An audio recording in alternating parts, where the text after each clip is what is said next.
Hello everyone, my name is Jitendra Chaudhary and I welcome to all of you to prep IAS. दोस्तों, इस video में हम लोग करने वाले हैं साइंस एंड टेक के जीएस पेपर 3 में पूछे गए पिछले 5 साल के क्वेश्चंस की एनालिसिस। और हम सिर्फ एनालिसिस तक ही लिमिटेड नहीं रहेंगे, इसके अलावा मैं आपको बताने वाला हूं, यहां पे सिलेबस को समझाने वाला हूं कि उस सिलेबस के अंदर जो टॉपिक्स हैं, जो सब टॉपिक्स हैं, कैसे आप सिलेबस को ब्रेक डाउन करते हो, कौन कौन से टॉपिक आपको पढ़ने चाहिए आपके एग्जाम के पर्सपेक्टिव से, कौन कौन से ऐसे सोर्सेज हैं जहां से आप साइंस एंड टेक्नोलॉजी को प्रिपेयर कर सकते हो। और उसके बाद हम लोग करने वाले हैं ट्रेंड एनालिसिस कि किस तरह के क्वेश्चंस एग्जाम में पूछे जाते हैं। और फिर हम लोग यहां पे करेंगे पिछले 5 सालों के क्वेश्चंस की एनालिसिस, जहां पे मैं आपको बताने वाला हूं कि यहां पे कंक्लूजन, इंट्रोडक्शन, बॉडी किस तरह से उस कॉन्टेक्स्ट को समझते हैं, क्या क्वेश्चन की डिमांड होती है, किस तरह से आप यहां पे आंसर लिख सकते हो, कहां पे आप डायग्राम बना सकते हो, कहां पे फैक्चुअल इंफॉर्मेशन इंपॉर्टेंट होती है। तो ये सारी की सारी बातों की डिस्कशन हम लोग इस वीडियो में करने वाले हैं। आई होप आप इस वीडियो को मजा आएगा करने में, क्योंकि हम लोग जब ये रिसर्च करते हैं, इसको तैयार करते हैं, तो काफी समय लगाते हैं और बहुत अच्छे से कोशिश करते हैं कि आपको सारा मटेरियल यहां पे प्रोवाइड हो जाए। आपको सिर्फ हमारे साथ बने रहना है। हम जो चीज आपको बताएंगे, आपने उसके अकॉर्डिंग अपनी प्रेपरेशन को चैनलाइज करना है, सिंक करना है। ये गारंटी हमारी है। अगर आप इन स्टेप्स को फॉलो कर लिया, अगर आपने ये सारी चीजों को अच्छे से समझ लिया, तो आपकी जर्नी काफी हद तक इजी हो सकती है। So that is our promise to you. लेकिन आपको भी हमारे साथ ये प्रॉमिस तो करना ही पड़ेगा कि हम जो लोग आपको बोलते हैं मेहनत करने के लिए, जो चीजें गाइडेंस आपको बताते हैं, चीजें बताते हैं, आई होप कि आप उन चीजों को अच्छे से इंप्लीमेंट कर रहे होंगे। देखिए, जर्नी थोड़ी स्लो है। स्लो इन द सेंस कि थोड़ा थोड़ा चीजें समझ में आती हैं।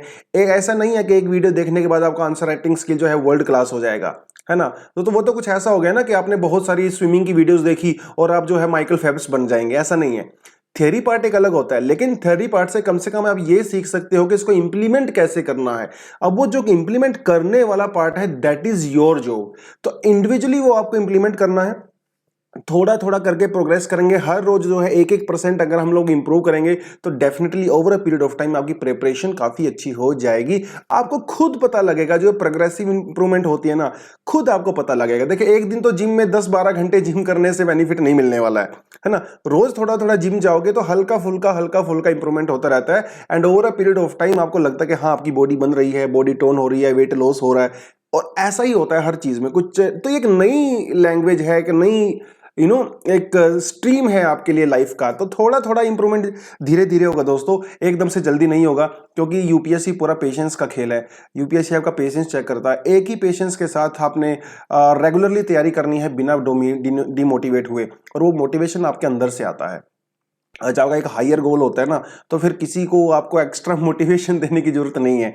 अब मोटिवेशनल वीडियोस की कोई जरूरत नहीं पड़ती है। जब आपके अंदर से कुछ बड़ा गोल होता है ना, तो वो गोल के अंदर से जो आग होती है ना, वो आपको आगे बढ़ाती है। खैर, ये सारी बातें करते रहेंगे।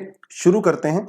तो हमेशा की तरह हम शुरुआत कहां से करेंगे? सिलेबस से करेंगे, बिकॉज सिलेबस ही हमारे लिए गाइडिंग लाइट है।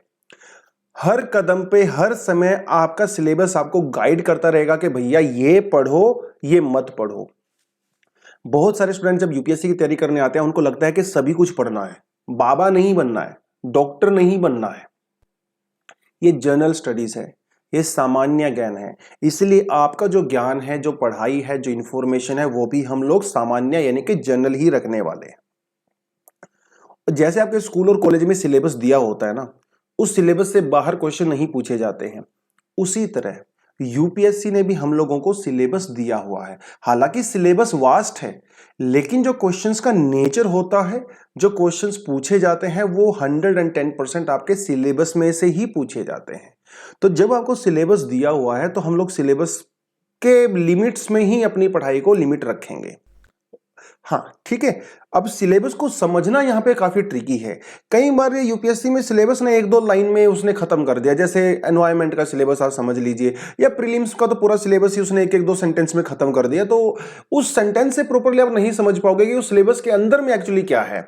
तो एक स्केलेटन उसने बता दिया है। अब उस स्केलेटन का जो फ्लैश है, वो आपने देना है ना। उसके जो ऑर्गन्स हैं वो आपको पता करने हैं, वो सारी की सारी चीजें हैं। तो ये जो आपको दिया हुआ है ना सिलेबस, ये साइंस एंड टेक्नोलॉजी का सिलेबस आपका जीएस पेपर 3 का, ये एक स्केलेटन है। अब इसको थोड़ा सा ब्रेक डाउन हम लोग करेंगे ताकि हमें समझ में आए कि जैसे जैसे हमारी जर्नी आगे बढ़ेगी वैसे वैसे हम लोगों को कौन से टॉपिक्स पढ़ने हैं। फिर हम लोग सोर्सेज के बारे में बात करेंगे, फिर हम लोग एनालिसिस के बारे में बात करेंगे।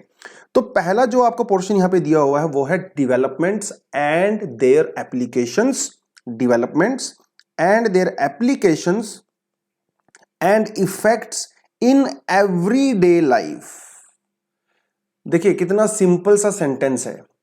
किसकी डेवलपमेंट की बात कर रहा है? ये साइंस एंड टेक्नोलॉजी की डेवलपमेंट की बात कर रहा है जो आपके आसपास साइंस एंड टेक्नोलॉजी वाली डोमेन में होती हैं। उसकी एप्लीकेशन की बात कर रहा है कि कैसे आपकी जो रोजमर्रा की जिंदगी होती है उसमें आप उसको कैसे अप्लाई कर सकते हो, कैसे वो डेवलपमेंट आपकी लाइफ को इंप्रूव कर रहा है या फिर इंपैक्ट कर रहा है। अब ये इंपैक्ट पॉजिटिव और नेगेटिव दोनों हो सकता है, तो दोनों हम लोगों को यहां पे पढ़ने पड़ते हैं, ठीक है। तो ये एप्लीकेशन वाला पार्ट है। एक छोटा सा एक हिंट जैसे आपको देता हूं मैं। ऑनलाइन क्लासेस, जब हम लोग अभी देखा यूट्यूब पे ऑनलाइन क्लासेस कर रहे हैं या फिर आप कोई है ना और प्लेटफॉर्म का यूज करते हो, लाइव क्लासेस करते हो, this is one of the best example in recent times in terms of science and technology. कैसे लॉकडाउन के समय में जब मिलियंस एंड मिलियंस ऑफ बच्चे घर पे बैठ गए हैं बिकॉज स्कूल बंद है, उसके बावजूद भी उनकी एजुकेशन वाली जर्नी बंद नहीं हुई है। They can still get education and it is very interactive also, है ना। आप क्वेश्चंस पूछ सकते हो, टीचर आपका आंसर दे सकता है, वो सारी की सारी चीजें। So this is the impact of the developments which are happening around you and these developments have a direct bearing on your everyday life, है कि नहीं? आसान सा सवाल है। तो ये थोड़ा सा समझना पड़ेगा आपको। जैसे डिजिटल पेमेंट की हम लोग बात करते हैं, पिछले 2-3 सालों में इंडिया में डिजिटल पेमेंट कितना ज्यादा बढ़ गया है। आज के समय में अगर वॉल्यूम की बात करूं ना, पूरी दुनिया में वॉल्यूम के हिसाब से इंडिया में सबसे ज्यादा डिजिटल पेमेंट की जाती है। अगर आप दिल्ली में रह रहे हो, दिल्ली में तो 10 रुपए जो सब्जी वाला है ना भैया, 10 और 5 रुपए का सामान लेते हो वो भी आप पेटीएम करते हो उसके पास भी स्कैनर होता है। आज मैं कल बड़ा हैरान हुआ, मेरे यहाँ पे मोहल्ले में वो जो सुबह गाय के लिए जो चारा मांगने आते हैं, तो एक गाय उनके साथ ही, तो गाय के माथे पे यहाँ पे उन्होंने एक वो क्यूआर कोड लगा रखा था। तो आप उसको मोबाइल से क्यूआर कोड करो, 10 रुपए 100 रुपए जितना आपको डोनेट करना है आप गौशाला में डोनेट कर सकते हो। तो this is the extent of adopting digital technology in India, specially in the metro cities. This is the impact of the developments and these are the applications and effect in everyday life। अब इसके कुछ positive aspect भी हो सकते हैं, negative भी हो सकते हैं, वो एक अलग बात है, but this is how we understand the syllabus. Second बात बोलता है achievements of Indians in science and technology, indigenization of technology and developing new technology. इसके बारे में वो बात कर रहा है, ठीक है। न्यू टेक्नोलॉजी जैसे स्पेस टेक्नोलॉजी की वो बात करता है, आर्टिफिशियल इंटेलिजेंस की बात करता है, रोबोटिक्स की बात करता है, नैनो टेक्नोलॉजी की बात करता है, ठीक है। ये सारी की सारी क्या है? ये न्यू टेक्नोलॉजी है। अब अचीवमेंट्स, अब देखो भैया टेक्नोलॉजी तो ऐसा तो है नहीं कि आसमान से टपकती है। कोई ना कोई जीनियस होते हैं जो विजनरी होते हैं, जो टेक्नोलॉजी में इंटरेस्टेड होते हैं, डेवलपमेंट में इंटरेस्टेड होते हैं, वो लोग उस टेक्नोलॉजी को बनाते हैं। पायनियर्स होते हैं, ग्रुप्स में लोगों को लेके चलते हैं या फिर इंडिविजुअल डिस्कवरीज करते हैं। तो ऐसे इंडियंस के बारे में भी हमें पढ़ना है जिन्होंने साइंस एंड टेक्नोलॉजी वाले फील्ड में बहुत जबरदस्त काम किए हैं, चाहे वो मेडिसिन हो, चाहे वो स्पेस हो, चाहे वो न्यूक्लियर हो, चाहे और कंप्यूटर हो, किसी भी तरह की रोबोटिक्स हो, कि कोई भी फील्ड हो सकता है, ठीक है। वो आपको यहां पे पढ़ना है। इंडिजेनाइजेशन का मतलब होता है कि जब हम लोग उस टेक्नोलॉजी को लोकल यानी कि डोमेस्टिक डेवलप करते हैं, अपनी कंट्री में खुद डेवलप करते हैं, है ना, that is called indigenization of technology. ताकि हमें दूसरों के ऊपर डिपेंडेंट ना रहना पड़े, है ना, हमारी जो नेगोशिएटिंग पावर है वो इंप्रूव हो जाए। बहुत सारे रीजंस यहाँ पे हो सकते हैं, वो यहाँ पे सारी चीज हो गई। जो तीसरा जो आपका आता है यहाँ पे, that is about the awareness in the field of IT, space, computers, robotics and all that, nano technology, biotechnology, वो सारे इसके बारे में बात कर रहा है। ठीक है, तो ये तीन जो आपको डोमेन दी गई हैं आपके सिलेबस में। अगर आप इन डोमेन को फर्दर ब्रेक डाउन करते हो तो दिस इज योर सिलेबस। हालांकि इसमें और भी चीजें जोड़ी जा सकती है थोड़ी बहुत, जैसा आप आगे बढ़ोगे आपको पता चल जाएगा। प्रीवियस क्वेश्चंस देखोगे या फिर ना ज्यादातर तो जो साइंस एंड टेक्नोलॉजी वाला पार्ट है वो आपका मेंस का पार्ट है, यहीं पे एग्जैक्टली मेंशन किया गया है। आपका जो प्रीलिम्स में पूछा जाता है या तो वो कोई करंट अफेयर से होगा, अगर वो टेक्नोलॉजी वाले पार्ट से पूछा जा रहा है, कोई स्पेस में पूछ लिया, रोबोटिक्स पूछ लिया, तो वो करंट अफेयर का पार्ट होगा, या फिर आपका बिल्कुल बेसिक साइंस या फिजिक्स या स्पेशली बायोलॉजी काफी पॉपुलर होता है प्रीलिम्स में, वहां से पूछा जाता है। उसके लिए ऑलरेडी है कि हम जूम सेशन कर चुके हैं और कि कैसे आप प्रीलिम्स के लिए तैयार कर सकते हो साइंस एंड टेक्नोलॉजी को और एंड बेसिक साइंस को। और आगे भी कुछ बच्चों ने ज्वाइन किया था, काफी बच्चे आए थे। लेट्स होप एक आध सेशन हम और करेंगे तो बाकी बचे हुए बच्चे भी जूम सेशन को ज्वाइन कर सकते हैं। अनफॉर्चुनेटली उसको मैं रिकॉर्ड करना नहीं कर पाया। मैंने रिकॉर्ड बटन तो दबाया था लेकिन नहीं कर पाया। अदरवाइज उसको हम यूट्यूब पे भी अपलोड कर देते। तो दिस इज ऑल्सो ना इफेक्ट ऑफ टेक्नोलॉजी। खैर, तो जब आप डेवलपमेंट की बात करते हो, एप्लीकेशन की बात करते हो एवरीडे लाइफ में, तो बहुत सारी चीजें, जैसे ड्रग्स के बारे में आप पढ़ते हो, अलग अलग ड्रग्स है ना, antacid, anti histamines, neurologically active drugs, anti microbials and all that, ये सारी ड्रग्स के जो एवरीडे एप्लीकेशंस हैं, you need to study about that. Chemicals in food जो है उसके बारे में बात करते हैं, artificial sweetening agents, fruit preservatives जो हम लोग पेस्टिसाइड्स का यूज करते हैं, how they are impacting our food chain and all that, तो वो आपको एवरीडे में BT cotton and all that, वो भी आप उसमें अगर चाहे तो अलग थे उसको कर सकते हो। Cleansing agent, soap, synthetic detergents, glass water softeners and all that, ये सारी की सारी जो है नई टेक्नोलॉजी है जिसके बारे में we should know because these technology impact our lives on the daily basis. दूसरा जो ब्रेकडाउन हम लोग कर सकते हैं अचीवमेंट्स ऑफ द इंडियंस, उसमें हम लोग जो है चंद्रशेखर वेंकट रमन के बारे में, सत्येंद्र नाथ बोस के बारे में तो ऑलरेडी यूपीएससी में क्वेश्चन पूछा जा चुका है 2 साल पहले। ठीक है, एकदम डायरेक्ट क्वेश्चन आया था आइंस्टाइन बोस मॉडल के बारे में, बिल्कुल एकदम प्रिसाइज और एग्जैक्ट क्वेश्चन यहाँ से पूछा गया था। मेघनाथ साहा के बारे में पढ़ सकते हो, चंद्रशेखर के बारे में, एपीजे अब्दुल कलाम के बारे में अभी तक क्वेश्चन नहीं आया and may be definitely future में डेफिनेटली यहाँ से क्वेश्चन बन सकता है। विक्रम साराभाई के ऊपर तो डेफिनेटली क्वेश्चन बनता है, ये भी पूछा जाएगा फ्यूचर में। CN Rao and all that, ये देखिए हर गोविंद खुराना, तो ये कुछ इंडियंस हैं जिन्होंने इंडिया का नाम तो रोशन किया ही किया है। उसके अलावा इन्होंने टेक्नोलॉजी में बहुत अच्छी अचीवमेंट्स इनको मिली है जिसका फायदा पूरी सोसाइटी को, पूरे वर्ल्ड को हो रहा है। So we need to know read about their contribution as well because this is the part of our syllabus first. The last thing that we are going to talk about is the indigenization of the technology, जो इस section में है, and developing new technology. तो ये उन्हीं new technology की IT, computer, space, nano technology, biotechnology, robotics, defence, nuclear है ना, और भी जो आपके पास आर्टिफिशियल इंटेलिजेंस, ये जो नई टेक्नोलॉजी की इंडिजनाइजेशन की बात कर रहा है, यानी मतलब इंडिया में ही हम इसको डेवलप करना है और किसी दूसरी कंट्री के ऊपर हम लोगों को डिपेंडेंट नहीं रहना है। This is basically talking about that. आगे कहता है awareness in the different fields, तो वही डिफरेंट फील्ड के बारे में बात कर रहा है जो न्यू टेक्नोलॉजी की हम लोगों ने यहाँ पे बात की है। उसके अलावा issues relating to IPR, intellectual property right. Intellectual property right के बारे में हम लोग पहले भी पढ़ चुके हैं। आईपीआर के बारे में बहुत ज्यादा न्यूज में रहता है। जब आप आईपीआर को जो है आप डब्ल्यूटीओ से यहाँ से रिलेट करके कि उसका डब्ल्यूटीओ वाला क्या एस्पेक्ट है, वहाँ पे कैसे उसको कवर किया जाता है, ट्रेड मार्किंग क्या होता है, कॉपीराइट क्या होता है ना, आईपीआर के टाइप्स कितने होते हैं, इंडिया में आईपीआर को किस तरह से फॉलो किया जाता है। इंडिया में स्पेशली फार्मास्यूटिकल इंडस्ट्री में आईपीआर में इंडिया का एक बहुत इंपॉर्टेंट रोल है। इंडिया में कौन कौन से रूल्स हैं, उसको लेके क्या क्या स्टेप लिए जा रहे हैं। फार्मास्यूटिकल इंडस्ट्री में एवरग्रीनिंग क्या होता है ना, वो कंपल्सरी लाइसेंसिंग क्या होता है, वो सारी की सारी चीजें आपको यहाँ पे पता होनी चाहिए। International agreement and all that. Geographical indicators के बारे में प्रीलिम्स में भी क्वेश्चन पूछा जाता है ना, कई बार ये सारी चीजें हो गई हैं। तो ये थोड़ी आपको आईपीआर के बारे में पता होना चाहिए। इंटेलेक्चुअल प्रॉपर्टी एक आपकी फिजिकल प्रॉपर्टी होती है, जैसे मान लो ये मेरे हाथ में पेंसिल है ना, this is my physical property because I have paid for it and this is now my property. मेरा जो मन करे मैं इसके साथ कर सकता हूँ, तोड़ मरोड़ सकता हूँ, कुछ भी कर सकता हूँ, मैं इसका यूज कर सकता हूँ। लेकिन ये पेंसिल जिसने बनाई है, जिस कंपनी ने पेंसिल बनाई है, तो उसने तो अपने दिमाग का यूज किया ना, अपने इंटेलेक्ट का यूज किया है। इंटेलेक्ट मतलब दिमाग। उसने कुछ सोचा होगा, कोई टेक्नोलॉजी डेवलप की होगी, कोई प्रोसेस डेवलप की होगी, तब उसने जाके पेंसिल बनाई होगी। तो this is intellectual property of that person और दैट कंपनी, है ना, which created this technology, but now this is my physical property. मेरी इंटेलेक्चुअल प्रॉपर्टी नहीं है ये, है ना, ये मेरी फिजिकल प्रॉपर्टी है। सो उस इंटेलेक्चुअल प्रॉपर्टी को भी प्रोटेक्ट करना है ताकि कोई और उसका यूज ना करे। जैसे मैंने अपने दिमाग का यूज करके बहुत अच्छा अपनी पोएम लिखी है ना, बहुत शानदार पोएम लिखी, अब उस पोएम को बहुत लोग पसंद कर रहे हैं। Now that is your intellectual property because you have used your intellect और brain, your creativity to write that poem. Now we need to protect your right so that no one else can use your poem for the commercial gain। अगर वो commercial gain के लिए इसको use करेंगे तो definitely they need to take your permission first।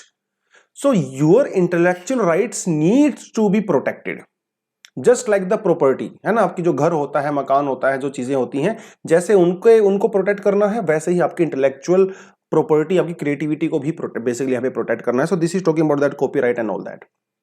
ठीक है, तो ये सारी की सारी चीजें हमारे यहाँ पे कवर होती हैं। तो this is the breakdown of your syllabus. ये जो डॉक्यूमेंट जिससे मैं करवा रहा हूँ, ये डॉक्यूमेंट आपको मिल जाएगा आपके इंस्टा टेलीग्राम पे, तो वहां से आप इसको जाकर डाउनलोड इजीली कर सकते हो। खैर आगे बढ़ते हैं। When we talk about the sources for the science and technology, यहाँ पे दो चीजें आती है आपके सामने, एक आती है आपके पास साइंस और दूसरी आती है टेक्नोलॉजी। साइंस में जो बिल्कुल स्टैटिक पार्ट है, इनके जो फिजिक्स है, केमिस्ट्री है, बायोलॉजी है, जहां पे सबसे ज्यादा प्रेफरेंस किसको दी जाती है, बायोलॉजी को, उसके बाद फिजिक्स को और उसके बाद केमिस्ट्री को दी जाती है। ये ऑलरेडी आप अपनी एनसीईआरटी से कवर करते हो फॉर योर प्रीलिम्स। ठीक है, फॉर योर प्रीलिम्स। तो यहां पे हम लोग इसको कवर नहीं करेंगे कि कहां से पढ़ें क्या ना पढ़ें। बेसिकली आपकी जो एनसीईआरटी होती है 6 थ्रू 10 स्टैंडर्ड, कुछ पार्ट जो है 11th और 12th वाला होता है, कुछ चैप्टर्स जो हम लोगों ने बता दिए आपको, तो वो आप ऑलरेडी प्रीलिम्स में करते हो। That is the very basic and fundamental part. Because जब तक आपका फंडामेंटल पार्ट कवर नहीं होगा तब तक आप उसका टेक्नोलॉजी यानी कि एप्लीकेशन वाला पार्ट कवर नहीं कर पाओगे। अब मान लो आपसे वो पूछ लेता है कि discuss the application of the nuclear technology in everyday life, मान लो इस तरह का क्वेश्चन उसने आपने पूछ लिया। जब तक आपको न्यूक्लियर टेक्नोलॉजी के बारे में बेसिक्स नहीं पता है तब तक आप उसके एप्लीकेशन पार्ट को ना तो समझ पाओगे, ना ही लिख पाओगे और ना ही वो आंसर कंप्लीट होगा। Are getting this point? तो न्यूक्लियर टेक्नोलॉजी के बारे में ऑलरेडी क्वेश्चन पूछा जा चुका है, तो जहां पे आपको डिफरेंट, अब मान लो उसने पूछ लिया वो discuss the different types of nuclear power plants and their utility in the present context of India's economy. अगर मान लो उसने इस तरह से क्वेश्चन आपसे पूछ लिया, पूछ भी सकता है, तो पहले आपको उसका बेसिक तो पता हो कम से कम कि न्यूक्लियर टेक्नोलॉजी कैसे काम करती है, कौन कौन से रिएक्टर्स होते हैं, क्या उसका प्रोस्पेक्ट होता है, क्या उसका वेस्ट मटेरियल होता है, कैसे उसको मैनेज किया जाता है, कम से कम ये बेसिक चीजें तो पता हो। अब ये जो बेसिक चीजें हैं ना, ये आपका स्टैटिक पार्ट से आता है, जो का फंडामेंटल पार्ट है अबाउट दैट बेसिक टेक्नोलॉजी। क्योंकि उस बेसिक टेक्नोलॉजी के जो साइंस है, उस साइंस के ऊपर ही टेक्नोलॉजी जो उसका एप्लीकेशन पार्ट होता है वो एप्लीकेबल होता है। Are you getting this point? तो ये तो आपका एनसीईआरटी जो अगर प्रीलिम्स के लिए पढ़ते हो वहां से कवर हो जाता है। टेक्नोलॉजी में हम लोग basically, technology is nothing but the application of science. तो for that science you have separate NCERTs and your sources. वो टेक्नोलॉजी वाला पार्ट दैट इज जो हम यहां पे कवर करते हैं साइंस एंड टेक्नोलॉजी में बेसिकली। ठीक है, तो इस तरह से चीजें होती है। मान लो दे डिड आस्क यू, मान लो उन्होंने क्वेश्चन पूछ लिया आपसे, what is a super computer, discuss the application of super computer in the present context in the world. या फिर आपने उसने पूछ लिया कि discuss the application of super computer to improve the life of the farmers in India. अगर आपने मान लो उसने यही क्वेश्चन आपसे पूछ लिया, तो पहले तो आपको कम से कम सुपर कंप्यूटर का बेसिक कॉन्सेप्ट तो पता हो, तो उसके बाद उसको एप्लीकेशन पार्ट जो है कवर कर सकते हो। सो वो जो बेसिक पार्ट है ना, दैट इज योर साइंस। ठीक है, उसके बेसिस पे जो हम लोग एप्लीकेशन वाला पार्ट है that is going to be the technology part. और हम यहां पे साइंस एंड टेक्नोलॉजी वाले पार्ट पे ज्यादा फोकस करते हैं बिकॉज पहले ही उसने अपने सिलेबस में बोल दिया है application and the effect in everyday life. तो आपके सिलेबस में they are not talking about the basic knowledge here, but आपको होनी चाहिए बेसिक नॉलेज जो आप प्रीलिम्स के लिए पढ़ते हो ऑलरेडी। ठीक है, वहां के बेसिस पे हम लोग उसका एप्लीकेशन पार्ट को यहां पे देखेंगे। तो जहां तक सोर्सेज की बात होती है तो साइंस एंड टेक्नोलॉजी के लिए एज सच कोई आई वुड से कि कोई बहुत अच्छा और एक सोर्स नहीं है जहां से हम साइंस एंड टेक्नोलॉजी के सारी चीजों को कवर कर सकते हो। जैसे हमारे पास लक्ष्मीकांत होती है पॉलिटी के लिए ना, आपकी एनसीईआरटी हिस्ट्री के लिए आप कर सकते हो, स्पेक्ट्रम कर सकते हो। उस तरह से साइंस एंड टेक्नोलॉजी के लिए अनफॉर्चुनेटली हमारे पास कोई एक ऐसा एक सोर्स नहीं है। But if you have some time, ठीक है, if you have some time, तो पहले तो आपके जो सेल्फ नोट्स हैं आपको वही बनाने पड़ेंगे। तो सेल्फ नोट्स एक्चुअली यहाँ पे सबसे इफेक्टिव तरीका होता है। आपको जैसे जितनी भी यहाँ पे टेक्नोलॉजी की हम लोग डिस्कशन करने वाले हैं या इंडियन विजनरीज की हम लोग बात करते हैं, उनके आप सेल्फ नोट्स बनाइए, उनके सारी डायमेंशंस को कवर करिए, वो क्या है, कैसे है, एप्लीकेशन पार्ट क्या है, इंडियन गवर्नमेंट ने क्या स्टेप लिए हुए हैं, इंटरनेशनली उसके बारे में क्या चल रहा है, वो आप अपने खुद के नोट्स बनाओ, ठीक है। चाहे वो डिफेंस हो, रोबोटिक्स हो, बायोटेक्नोलॉजी हो, नैनो टेक्नोलॉजी, आपके self notes are the best thing. या फिर आप कोई कोचिंग, आपने कोई क्लासेस ज्वाइन कर रखी हैं, वहां से अगर आपको कुछ मटेरियल मिलता है, that would also be very helpful for you. तो एक तो ये चीज होगी, कोई स्पेसिफिक आई वुड नॉट से कोई बुक है, but if you do not have time, suppose I know कि most of you are preparing इधर फॉर 2022, बहुत कम बच्चे, ज्यादातर बच्चे 2023 के लिए, और कुछ बच्चे हमारे पास ऐसे हैं जो 2024 के लिए भी एम कर रहे हैं, तो उनके पास तो खूब सारा टाइम है। तो आज ही बैठ जाइए, आपके जो नोट्स खुद के बनाओ आप, ठीक है। चाहे वो डिजास्टर मैनेजमेंट हो, साइंस एंड टेक्नोलॉजी हो, क्योंकि बहुत सारी चीजें ऐसी है ना यूपीएससी के सिलेबस में जिनके लिए कोई पर्टिकुलर ऐसा बहुत अच्छी बुक नहीं है, तो वहां पे आपको सेल्फ नोट्स के ऊपर ही रिलाइज करना पड़ेगा। अब नोट्स कहां से कैसे बनाने हैं वो आप प्रीवियस ईयर क्वेश्चंस को देख सकते हो, वो सारी डायमेंशन कवर कीजिए जहां से क्वेश्चंस पूछे गए हैं। जब आप वो सारे डायमेंशन कवर करोगे तो आप एक गैस वर्क भी कर सकते हो कि अच्छा इस टाइप के क्वेश्चंस पूछे जाते हैं तो ये मुझे अपने नोट्स में इंक्लूड करना चाहिए, so that can be there. तो self notes are very very good, but if you are preparing for, like अगर आपके पास टाइम थोड़ा कम है, तब मतलब काफी सारी बुक है। एक्चुअली साइंस एंड टेक्नोलॉजी में प्रॉब्लम यह है कि बहुत मोटी मोटी बुक्स आती हैं साइंस एंड टेक्नोलॉजी में। अगर आप साइंस एंड टेक्नोलॉजी के पिछले कुछ सालों का ट्रेंड देखो तो 3 क्वेश्चंस आपसे पूछे जाएंगे। 3 क्वेश्चन का मतलब ये है कि कम से कम जो है आपका 35 का रेशो यहां पे रहने वाला है। तो 250 मार्क्स में से आप ये मान के चलिए 35, और बहुत अच्छा अगर किस्मत हुई तो 40 मार्क्स, ठीक है। ये आपके यहाँ पे रेशो रहता है ओवरऑल 250 मार्क्स में से। अब क्योंकि 35 मार्क्स से क्वेश्चन पूछे जाने वाले हैं और मोस्टली क्वेश्चन आपका करंट अफेयर बेस्ड होने वाले हैं, तो इसीलिए कोई बहुत मोटी और ह्यूज बुक पढ़ने की जरूरत नहीं है। एंड अनफॉर्चुनेटली मार्केट में जो साइंस एंड टेक्नोलॉजी की बुक हैं जो भी, वो बहुत बल्कि हैं, लक्ष्मीकांत से भी डबल डबल साइज की हैं। लेकिन लक्ष्मीकांत से पूछे जाते हैं क्वेश्चन 120 मार्क्स के, 130 मार्क्स के, यहाँ पे पूछे जाते हैं ओनली 30 मार्क्स, और बुक उनकी लक्ष्मीकांत से भी बल्कि है। सो एडवाइजेबल नहीं है कि आप उस पूरी बुक को जाके पढ़िए 35 मार्क्स के लिए, तो वो कॉस्ट इफेक्टिव नहीं है, और टाइम के हिसाब से भी वो हम लोग अच्छे से मैनेज नहीं कर पाएंगे। सो दैट इज वाई कोई ऐसा सच बहुत बढ़िया बुक नहीं है 30-35 नंबर के लिए आप पढ़ते हो। क्योंकि पिछले जैसे 2020 में यहाँ पे 3 क्वेश्चन पूछे गए, 2019 में 4 क्वेश्चन पूछे गए 10-10 नंबर के, 18 में फिर से 3 क्वेश्चन, 17 में फिर से 3 क्वेश्चन, 2016 में फिर से 3 क्वेश्चन। तो 3 क्वेश्चन आपको पूछे जाने वाले हैं एग्जाम में, तो 3 क्वेश्चन के लिए ना बहुत बल्कि बुक पढ़ने की जरूरत नहीं है। बट स्टिल अगर आपको काफी सिलेक्टिव होना है तो ये टाटा मैग्रा हिल की वैसे तो बुक आती है साइंस एंड टेक्नोलॉजी, बल्कि बुक है, लेकिन सारा कुछ उसमें से नहीं पढ़ना है। कुछ कुछ चीजें, बेसिक चीजें, जैसे हमने रोबोटिक्स के बारे में पढ़ लिया या नैनो टेक्नोलॉजी, बायोटेक्नोलॉजी, कुछ कुछ बेसिक चीजें आप यहां से कवर बेसिकली कर सकते हो। तो सिलेक्टिव होना है, that's just a reference book, उसे आप अपनी टेक्स्ट बुक मत मान के चलिए। आपको सेल्फ नोट्स ही यहाँ पे बहुत अच्छे हेल्प करने वाले हैं, और बेसिक्स जो आपको करने हैं वो आपका NCERT 6th to 10th standard हो ही जाती है, ठीक है। तो आप उसको वहां से कवर कर सकते हो। तो कोई specific source to be honest यहाँ पे है नहीं। करंट अफेयर से बेसिस पे क्योंकि क्वेश्चन पूछे जाने वाले हैं। अब साइंस एंड टेक के क्वेश्चन का नेचर कैसा होता है पता है? साइंस एंड टेक क्वेश्चन का जो क्वेश्चन पूछा जाता है उसकी इंस्पिरेशन करंट से ली जाती है, लेकिन उसका जो बेसिकली आंसर होता है वो आपका 70-80% स्टैटिक होता है। ये साइंस एंड टेक्नोलॉजी में ना थोड़ा वो इश्यू रहता है।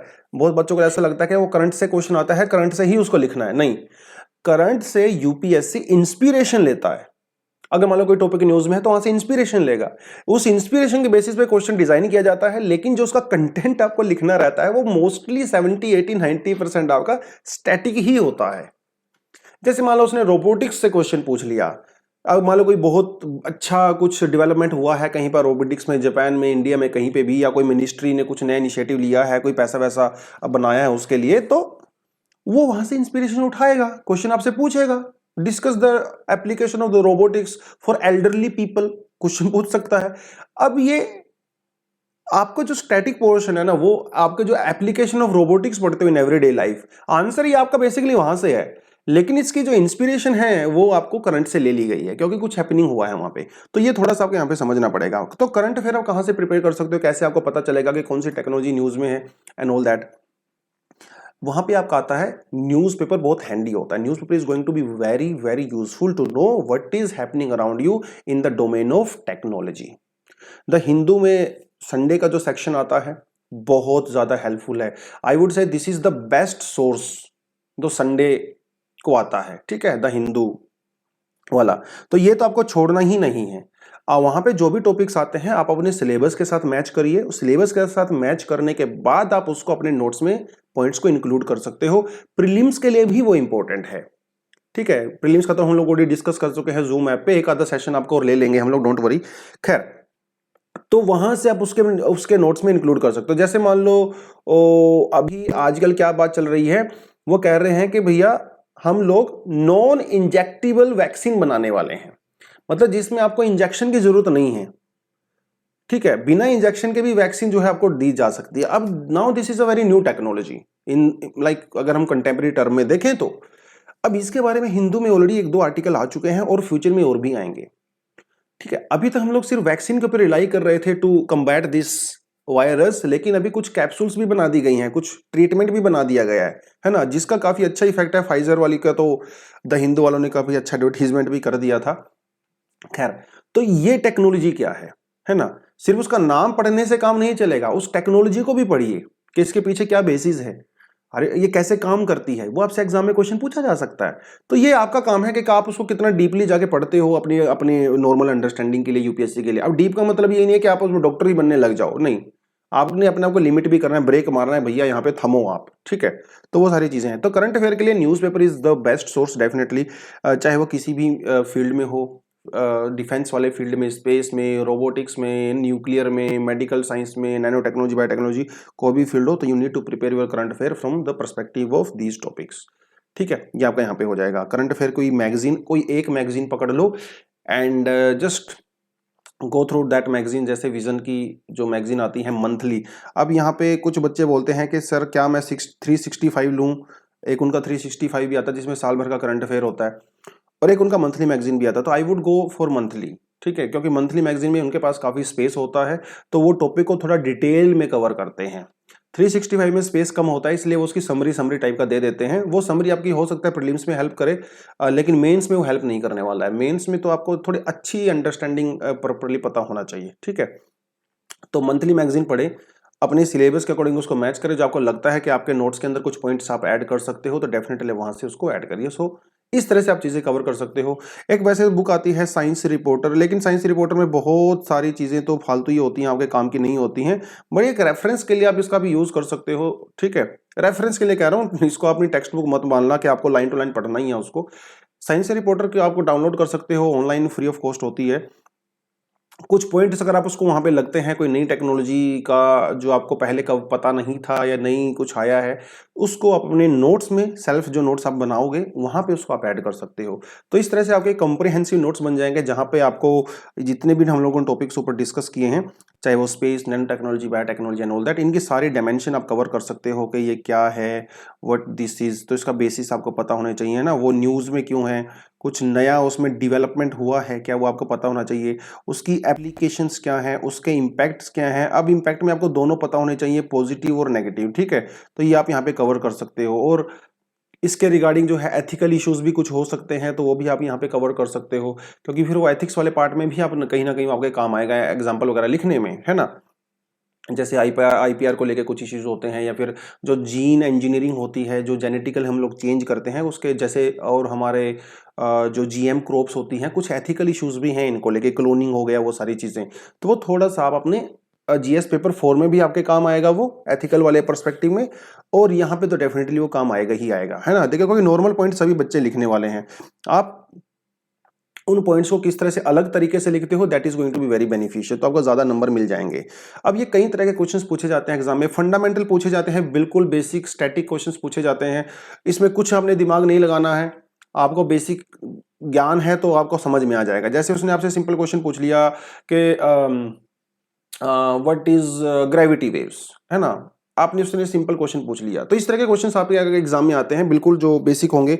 ऐसे पूछ सकता है, discuss the mechanism of heavy water reactors, कुछ पूछ लिया उसने आपसे, तो ये बिल्कुल फंडामेंटल टाइप का क्वेश्चन है।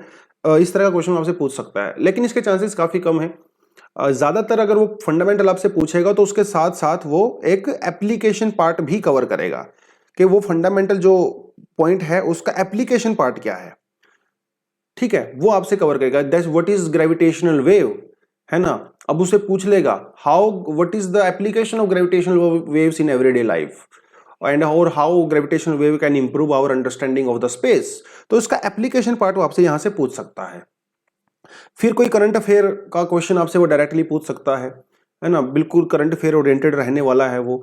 लेकिन यहां पे भी वो फोकस करेगा कि क्वेश्चन के दो पार्ट बनाएगा, उस एक पार्ट में करंट अफेयर और दूसरे पार्ट में उस करंट अफेयर का अप्लाइड पार्ट वो आपसे पूछ सकता है, ठीक है। ये इस तरह के क्वेश्चन जो है, जैसे उसने आपसे पूछ लिया कि उसने आपसे पूछ लिया कि व्हाट इज बायोटेक्नोलॉजी। अब ये तो बिल्कुल एक फंडामेंटल टाइप का क्वेश्चन हो गया।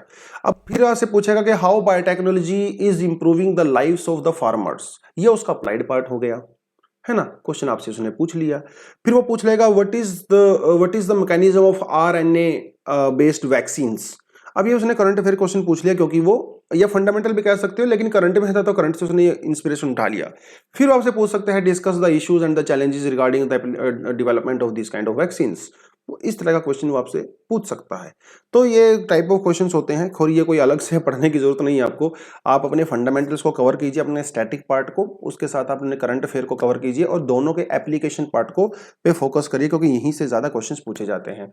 अब अगर आप 2020 के कुछ सालों के क्वेश्चंस अगर आप यहाँ पे देखो तो ये देखिए 2020 में 3 क्वेश्चन पूछे गए हैं। ऑलरेडी नैनो टेक्नोलॉजी के लिए यहाँ पे क्वेश्चन पूछ लिया गया है ना। ये तो बहुत सिंपल क्वेश्चन था, ये तो एकदम बिल्कुल हलवा क्वेश्चन था। ये तो 10वीं क्लास के बच्चों को भी क्वेश्चन आता है ना। तो ये तो बिल्कुल इजी क्वेश्चन था। और साइंस एंड टेक्नोलॉजी में सबसे मजेदार बात ये है कि डायरेक्ट क्वेश्चंस आते हैं, चाहे वो डिजास्टर मैनेजमेंट हो, साइंस एंड टेक्नोलॉजी हो, ज्योग्राफी में भी मोर और लेस ज्यादातर क्वेश्चन बिल्कुल डायरेक्ट आते हैं, क्योंकि ये टेक्निकल सब्जेक्ट है यार, है ना। ज्योग्राफी भी क्वासी टेक्निकल बोलता हूं मैं तो उसको, हाफ टेक्निकल है। और science and technology disaster management पूरा टेक्निकल सब्जेक्ट है। टेक्निकल सब्जेक्ट में बहुत ज्यादा वो लैंग्वेज के साथ हेर फेर नहीं कर सकता है, तो लैंग्वेज बहुत सिंपल आती है।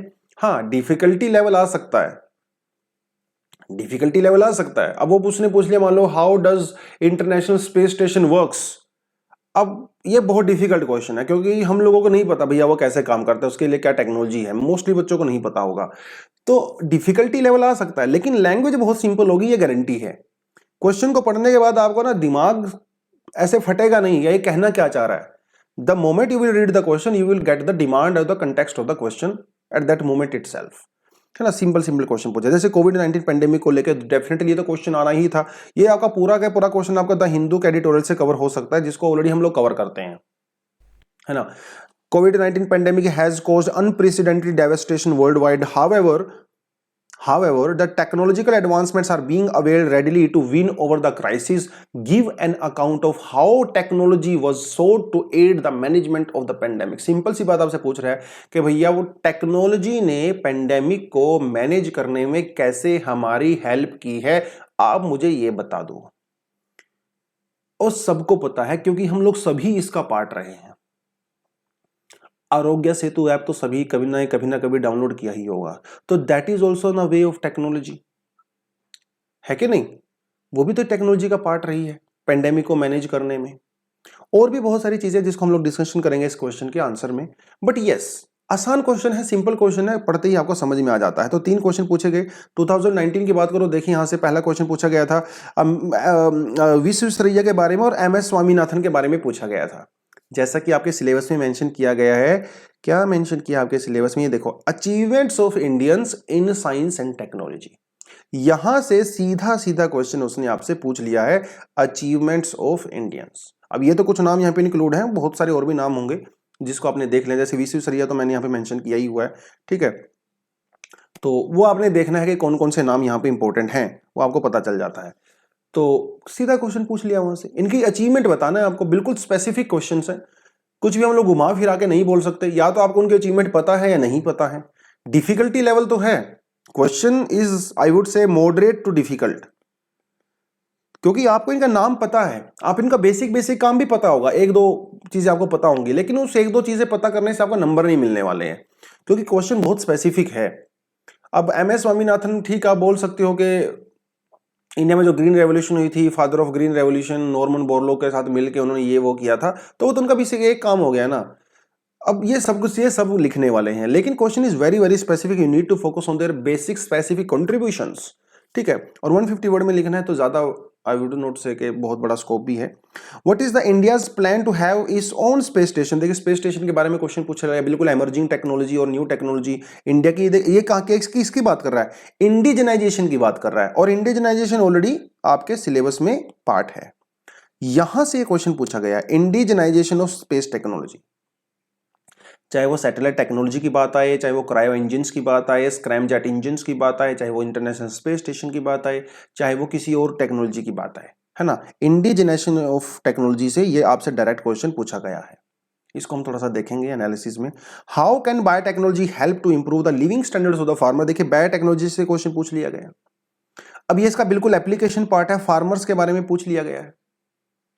बायोटेक्नोलॉजी फार्मर्स को कैसे हेल्प कर रही है, यहां से आपसे कुछ और भी पूछ सकता था। How can biotechnology help to improve the health of general public, वो भी यहां से क्वेश्चन बन सकता है। अब ये क्वेश्चन आपके सामने हैं, अब ये आपको सोचना है कि इस क्वेश्चन के आसपास अपने एग्जाम के लिए मुझे और कौन से क्वेश्चंस कवर करने हैं, दैट इज योर जॉब। अब कहता है how is the government of India protecting traditional knowledge of medicine from patenting, देखिए पेटेंट किसका पार्ट है, आईपीआर का पार्ट है, इंटेलेक्चुअल प्रॉपर्टी राइट्स, जो कि आपके सिलेबस में डायरेक्टली मेंशन किया गया। ये देखिए आईपीआर है ना, इंटेलेक्चुअल प्रॉपर्टी राइट पूरा मेंशन किया हुआ है, तो ये वहां से क्वेश्चन पूछा गया डायरेक्टली। ट्रेडिशनल नॉलेज की बात करता है, देखिए ट्रेडिशनल नॉलेज की यहां पे बात करता है ना, तो ये आपको यहां पे पता होना चाहिए। एंड फार्मास्यूटिकल कंपनीज, क्योंकि ज्यादातर पेटेंट वाला जो इशू है फार्मास्यूटिकल कंपनीज में होता है, बहुत ज्यादा न्यूज में भी रहता ही है, तो इसके बारे में थोड़ा हम लोग देखेंगे। उसके बाद 2018 की अगर आप बात करो, यहाँ से भी 3 क्वेश्चन पूछे गए। देखिए बोस आइंस्टाइन स्टैटिस्टिक्स के बारे में पूछा गया, बहुत डिफिकल्ट क्वेश्चन है टू बी ऑनेस्ट, या तो आपको पता है ये आपको नहीं पता है। अगर आप सिर्फ लिखोगे सत्येंद्र नाथ बोस का कंट्रीब्यूशन था गॉड पार्टिकल में, तो वो तो सिर्फ एक एस्पेक्ट है, उसके अलावा भी उनके कई सारे कंट्रीब्यूशन है, बिल्कुल स्पेसिफिक उनकी स्टडीज हैं। If you know that you will be able to write that answer, if you do not know that then you will be just manoeuvring around that god particle, तो वो repeat कर करके आप वही लिखते रहोगे जिसका नंबर आपको नहीं मिलने वाला है। तो I would say this is kind of difficult question because काफी स्पेसिफिक हो गया है ये। उसके अलावा क्वेश्चन पूछता है what is there to activate in the field of biotechnology के बारे में फिर से यहाँ से क्वेश्चन पूछा गया है ना। With growing energy needs India needs keep on expanding it's nuclear energy के बारे में, तो देखिए वहीं से बिल्कुल सिंपल स्पेसिफिक क्वेश्चन है, बिल्कुल भी टफ लैंग्वेज यहाँ पे यूज नहीं करता ये कभी भी। 2016 में स्टेम सेल के बारे में क्वेश्चन पूछा गया है, स्टेम सेल टेक्नोलॉजी के बारे में जो है वो आपको यहाँ पे पढ़ना चाहिए, ठीक है। जो इमर्जिंग टेक्नोलॉजी होती है, तो यहाँ पे आप स्टेम जो मेडिसिन की जो बात होती है, तो आप स्टेम बायोटेक्नोलॉजी का ही बेसिकली पार्ट है ये स्टेम सेल टेक्नोलॉजी, ठीक है। तो भाई इसके बारे में भी पढ़ सकते हो, तो ये सारी चीजें हैं, क्वेश्चन बिल्कुल वहीं से पूछा गया है उसने। उसके अलावा India has achieved remarkable success in unmanned space, देखिए स्पेस से क्वेश्चन पूछ लिया गया, including the Chandrayaan and the Mars orbiter, तो ये भी कहीं ना कहीं इंडिजिनेशन ऑफ टेक्नोलॉजी का ही क्वेश्चन है ना। Give an account on the growth and development of the nuclear science, तो न्यूक्लियर से दोबारा क्वेश्चन पूछा गया है, टेक्नोलॉजी इन इंडिया, तो ये भी इंडिजिनाइजेशन ऑफ इंडियन टेक्नोलॉजी के बारे में बात कर रहा है। एडवांटेज बताना है फास्ट ब्रीडर रिएक्टर्स के बारे में, है ना, तो ये थोड़ा हम क्वेश्चन को देखेंगे आगे। 2016 में पूछा गया व्हाट इज एलोपैथी, देखिए बिल्कुल डायरेक्ट क्वेश्चन है। Discuss the role of the major cropping system in the irrigated areas, तो इसके रोल यानी कि इसका एप्लीकेशन पार्ट के बारे में पूछा गया है, application part. Discuss India's achievement in the field of space technology, तो ये इंडिया के अचीवमेंट की बात कर रहा है जैसे कि हम लोगों ने वहां पे देखा है।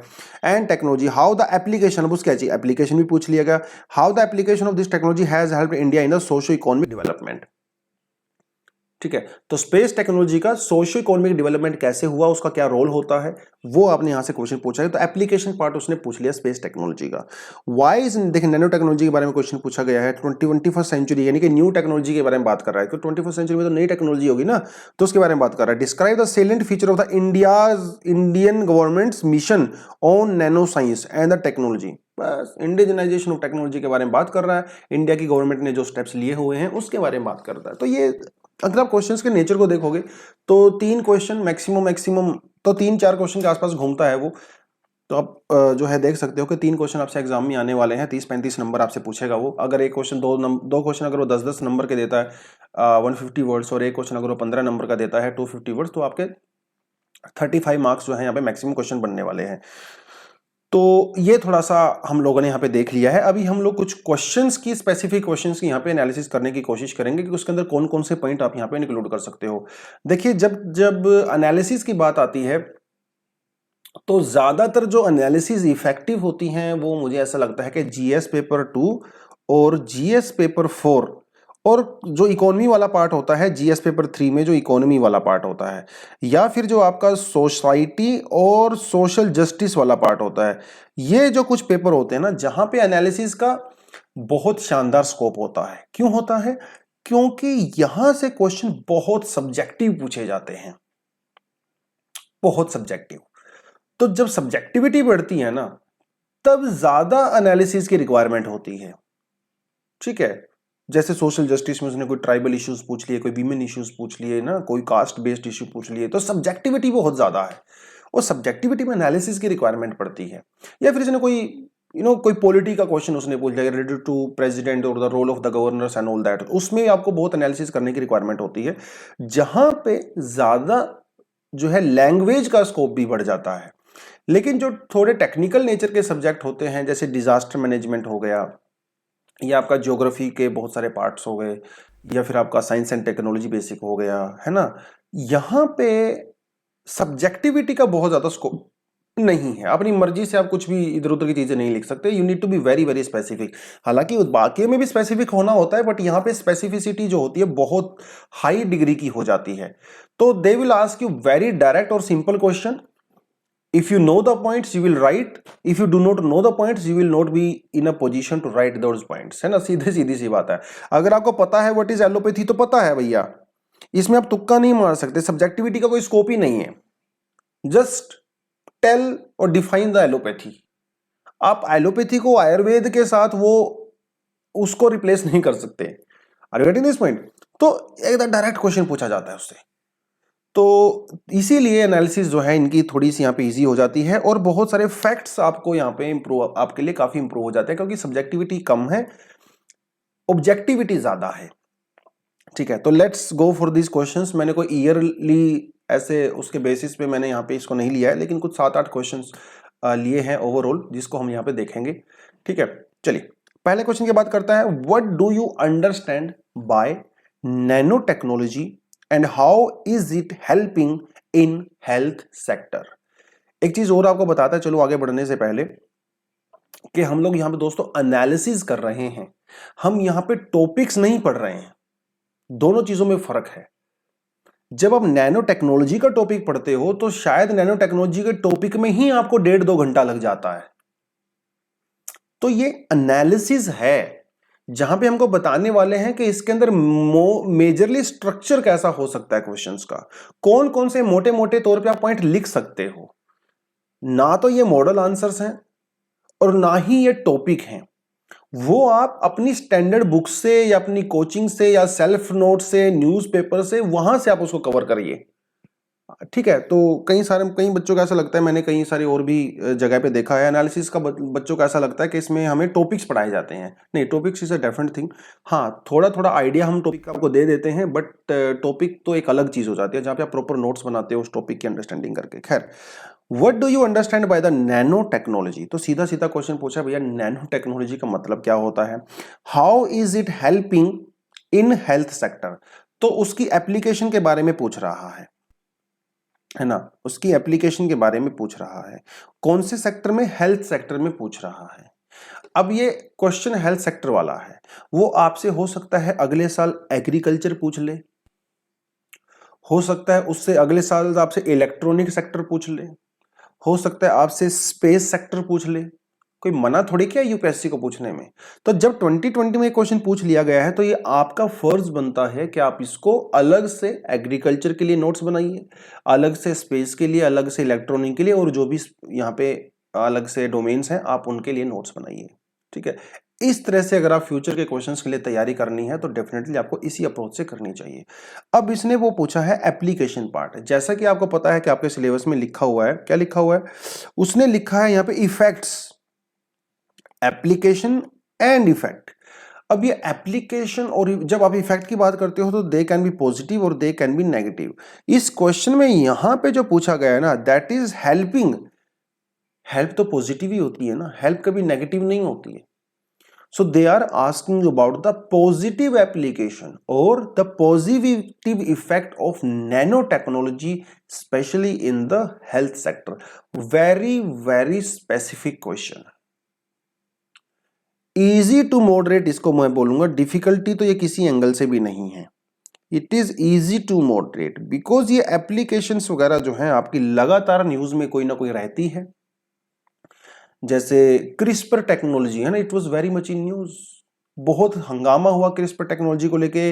This is regarded as a technology that can change the plan of the god। भगवान का जो प्लान है, नेचर का जो रूल्स हैं उसके बिल्कुल you know, now they are saying that we have found the secret of god, that is your CRISPR technology. बहुत ज्यादा न्यूज में पहले भी रही है, आज भी रही है, प्रीलिम्स में तो ऑलरेडी क्वेश्चन पूछा जा चुका है। अब उस क्रिस्पर टेक्नोलॉजी का हेल्थ सेक्टर पे क्या इंपैक्ट हो सकता है, ठीक है। तो ये थोड़ी थोड़ी सी चीजें हैं। अब ये बात करता है नैनो टेक्नोलॉजी की। देखिए दोस्तों, नैनो टेक्नोलॉजी बिल्कुल स्पेसिफिक टेक्नोलॉजी है। नैनो टेक्नोलॉजी से हम लोग ये पेन नहीं बना सकते। हाँ, नैनो टेक्नोलॉजी का इस पेन की मेकिंग में कुछ रोल हो सकता है। तो nano technology is basically that technology which works as atomic level, sub atomic level, molecular level, supra molecule level, बहुत छोटे लेवल पे काम करती है, उसे कहते हैं नैनो टेक्नोलॉजी। तो नैनो का मतलब होता है 10⁻⁹ मीटर। और नैनो टेक्नोलॉजी वो टेक्नोलॉजी होती है जहां पे हम लोग 1 नैनोमीटर से लेके 100 नैनोमीटर के स्केल तक स्टडी करते हैं, उसको मैन्युपुलेट करते हैं। That is called your nano technology. कहने का मतलब यह है कि आपके आसपास जो ऑब्जेक्ट्स होते हैं हमारे, अलग अलग तरीके के ऑब्जेक्ट हो सकते हैं, जब आप उनके बिल्कुल नैनो लेवल पे जाके उनको चेंज करते हो, मैन्युपुलेट करते हो, उनके अंदर कुछ मॉडिफिकेशन करते हो, that is your nano technology. एकदम मोलिकुलर लेवल पे चले गए आप, एटॉमिक लेवल पे चले गए, बहुत छोटे स्केल पे चले गए, that is your nano technology, ठीक है। एक तो आपको बेसिकली नैनो टेक्नोलॉजी के बारे में ये बेसिक किसी इंफॉर्मेशन पता होना चाहिए। जब उसने पूछा है what is do you understand by nano technology, इसको आप इंट्रोडक्शन में बताइए, डिफाइन नैनो टेक्नोलॉजी। अभी आपके नोट्स में डेफिनेशन आपने लिखी रखी होगी, अब उसको 2-4 बार पढ़ते हो तो वैसे ही आपको पता चल जाता है नैनो टेक्नोलॉजी की डेफिनेशन क्या है। तो nano technology is basically nothing but the modulation, changing and modification and the and alteration of any substance at the molecular, atomic and the subatomic level from the range of 1 nanometer to 100 nanometer, ठीक है। That is your nano technology. आप उसको बस इतना सा बता दीजिए, उसका काम हो जाएगा, इससे ज्यादा कोई जाना नहीं है, क्योंकि उसने यही पूछा है। तो जब वो 150 वर्ड्स में आपसे क्वेश्चन पूछता है तो आपसे 15 से 20 जो है वर्ड में आप आराम से उसको बोल के निकल जाइए वहां से, ठीक है। मैक्सिमम टू मैक्सिमम 25 वर्ड्स आप जा सकते हो, इससे ज्यादा का स्कोप नहीं होता है 150 वर्ड्स में। तो कोशिश करो 15-20, क्योंकि वो फिर आप अगर आप उसको 15-20 वर्ड में अगर अच्छे से अगर आपने इंट्रोडक्शन लिख दिया तो फिर आपके स्कोप थोड़ा बढ़ जाता है बॉडी में, है ना, 10-15 एक आधा पॉइंट एक्स्ट्रा ऐड करने का हो जाता है आपका स्कोप वहां पे। वो थोड़ा समय आप वहां पे बचा सकते हो, तो कोई डायग्राम वगैरह आप वहां पे इंक्लूड कर सकते हो, है ना। तो पहले पार्ट में आपने सिंपल सा इंट्रोडक्शन में उसको ये बताना है कि भैया नैनो टेक्नोलॉजी क्या होता है। सीधा सा उसने फिर पूछा है कि how it is helping in the health sector, बताइए उसको हेल्थ सेक्टर में कैसे इंपैक्ट करता है, ठीक है। यहां पे एक डायग्राम का स्कोप है, डायग्राम का स्कोप है। डायग्राम इन द सेंस कि कोई आप एक स्पाइडर चार्ट सा बना सकते हो यहाँ पे, जैसे आप उसको बता सकते हो जैसे ठीक है, हाँ, तो जैसे उसको बता सकते हो कि नैनो टेक्नोलॉजी आपने बीच में यहाँ पे लिख दिया, तो उसका स्कोप क्या है नैनो टेक्नोलॉजी का इन हेल्थ सेक्टर, इस तरह से आप एक बना सकते हो। फिर यहाँ पर उसको लिख दीजिए ड्रग डिलीवरी, ठीक है, आपने यहाँ पे लिख दिया जी ड्रग डिलीवरी हो गया। फिर आपने उसको यहाँ पे लिख दिया कि कैंसर ट्रीटमेंट, आपने यहाँ पे लिख दिया कैंसर ट्रीटमेंट, ठीक है, कैंसर ट्रीटमेंट आपने यहाँ पे लिख दिया। फिर आप यहाँ पे लिख सकते हो डायग्नोसिस, ठीक है, डायग्नोसिस आपने कर दिया। इस तरह के जो है कुछ जो है प्रॉपर बेसिक ट्रीटमेंट्स आपने यहाँ पे लिख दिए, कोई एक दो ट्रीटमेंट का नाम आपने लिख दिया, तो एक इस तरह का डायग्राम का स्कोप यहाँ पे है। ठीक है, अब जब वो इवैल्यूएटर आपको इस फ्लो चार्ट को देखेगा या इस डायग्राम को देखेगा तो देखते ही समझ जाएगा कि आने वाले जो आंसर है उसके अंदर आपको कौन कौन से पॉइंट यहाँ पे मिलने वाले हैं। तो उसको ज्यादा मेहनत नहीं करनी है क्योंकि देख के ही समझ गया वो कि इसको पता है, और आपका स्पेस भी कवर होता है, और साथ के साथ आपको आपका जो स्ट्रक्चर है ना आंसर का, जो प्रेजेंटेशन है बहुत इंप्रूव होती है, और प्रेजेंटेशन भी मैटर करती है। आप मान के चलिए कि इस क्वेश्चन में मुझे नहीं लगता 95% जो स्टूडेंट मेंस लिख रहे होंगे वो यहाँ पे डायग्राम बनाएंगे। तो अगर आपको यूनिक आपका आंसर बनाना है तो वो 5% में अगर आपको आना है तो फिर आपको ये चीजें हेल्प करती हैं।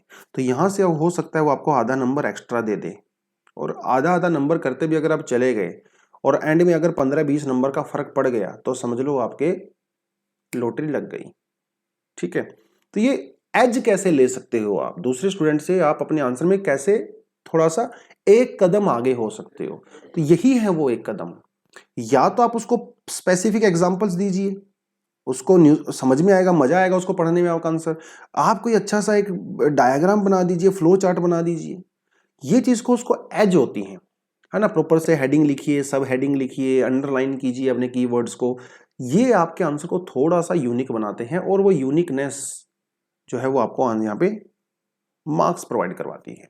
तो बॉडी में आप क्या क्या लिख सकते हो कि भैया हम लोग जो है नैनो टेक्नोलॉजी का कहाँ कहाँ यूज कर सकते हैं। ठीक है, तो एक चीज आपने देखी होगी कि जब आप छोटे बच्चे रहे होंगे या कुछ साल पहले तक की बात है, या जब हम लोग छोटे हुआ करते थे, तो उस समय एक फ्लोपी डिस्क आया करती थी, फ्लोपी डिस्क, जिसको आप अपने डेस्कटॉप में लगाते थे, और उस फ्लोपी डिस्क का साइज होता था 5 MB, 2 MB, 4 MB।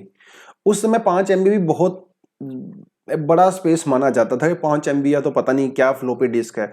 फिर उस फ्लोपी डिस्क के बाद वो CD आई, जिसमें कुछ फिल्में आप लोग स्टोर कर सकते थे, 2-3 फिल्में, वो भी आपको बहुत ज्यादा लगता था, उसका कुछ स्पेस होता था 50 MB, 100 MB।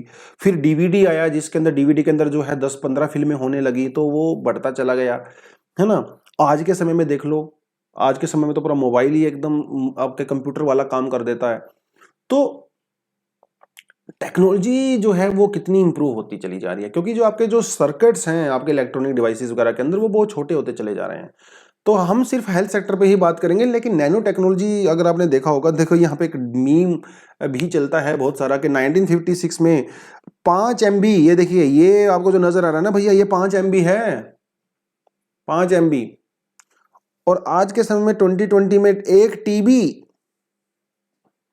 TB मतलब 1024 GB आप जो है सिर्फ और सिर्फ एक हल्की सी, बिल्कुल छोटे से आपकी उंगली के ऊपर आ जाता है, इसके अंदर समेट सकते हो। किसका कमाल है? नैनो टेक्नोलॉजी का ही तो कमाल है ये।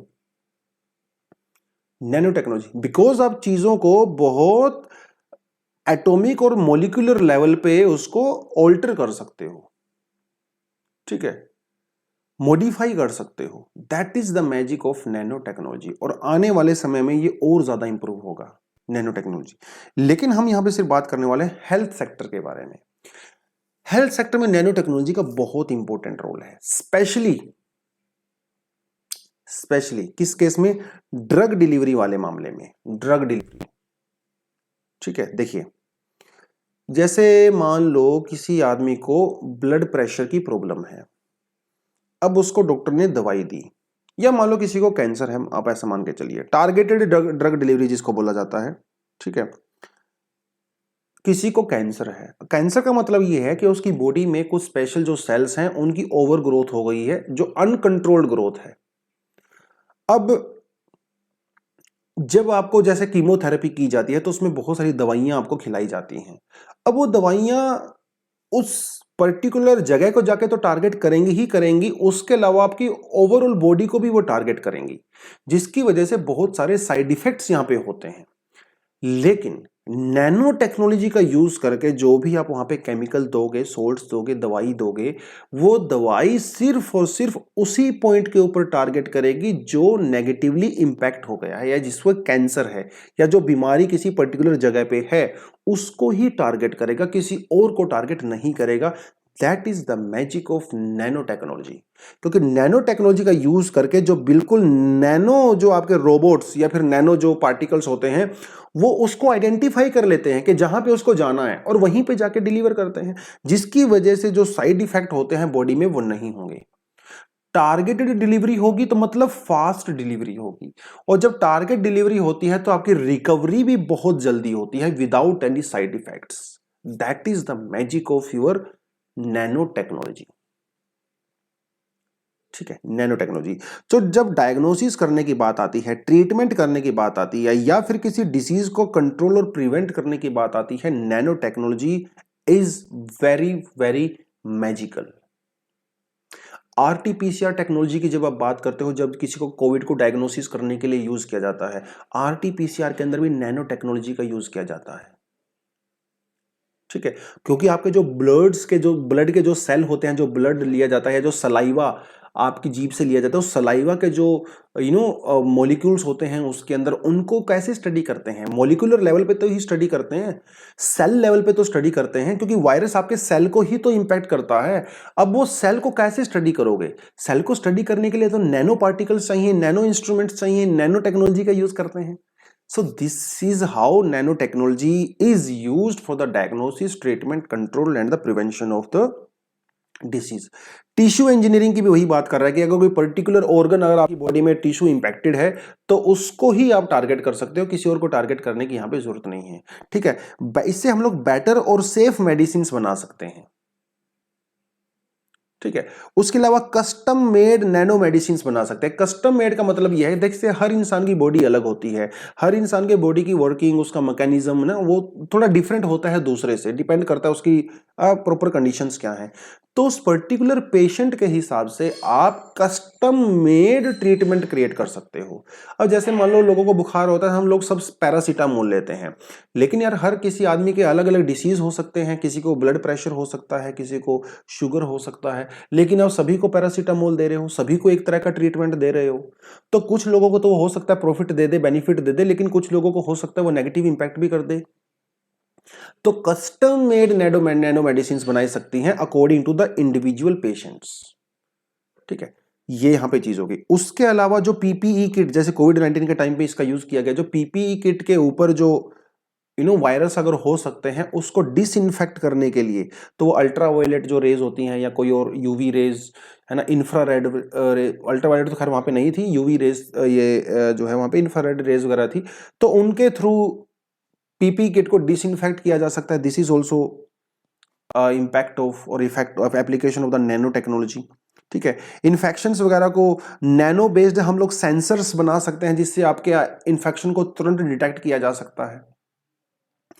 कहीं अगर आपने न्यूज़ में सुना होगा तो जर्मनी में एक वो मास्क बनाया गया है, उस मास्क में इस तरह के सेंसर लगे होते हैं, तो जैसे ही उसके अंदर अगर कोरोना वाला वायरस आता है, SARS-CoV-2 आता है, तो वो तुरंत डिटेक्ट कर लेता है, मास्क में ही डिटेक्ट कर लेता है।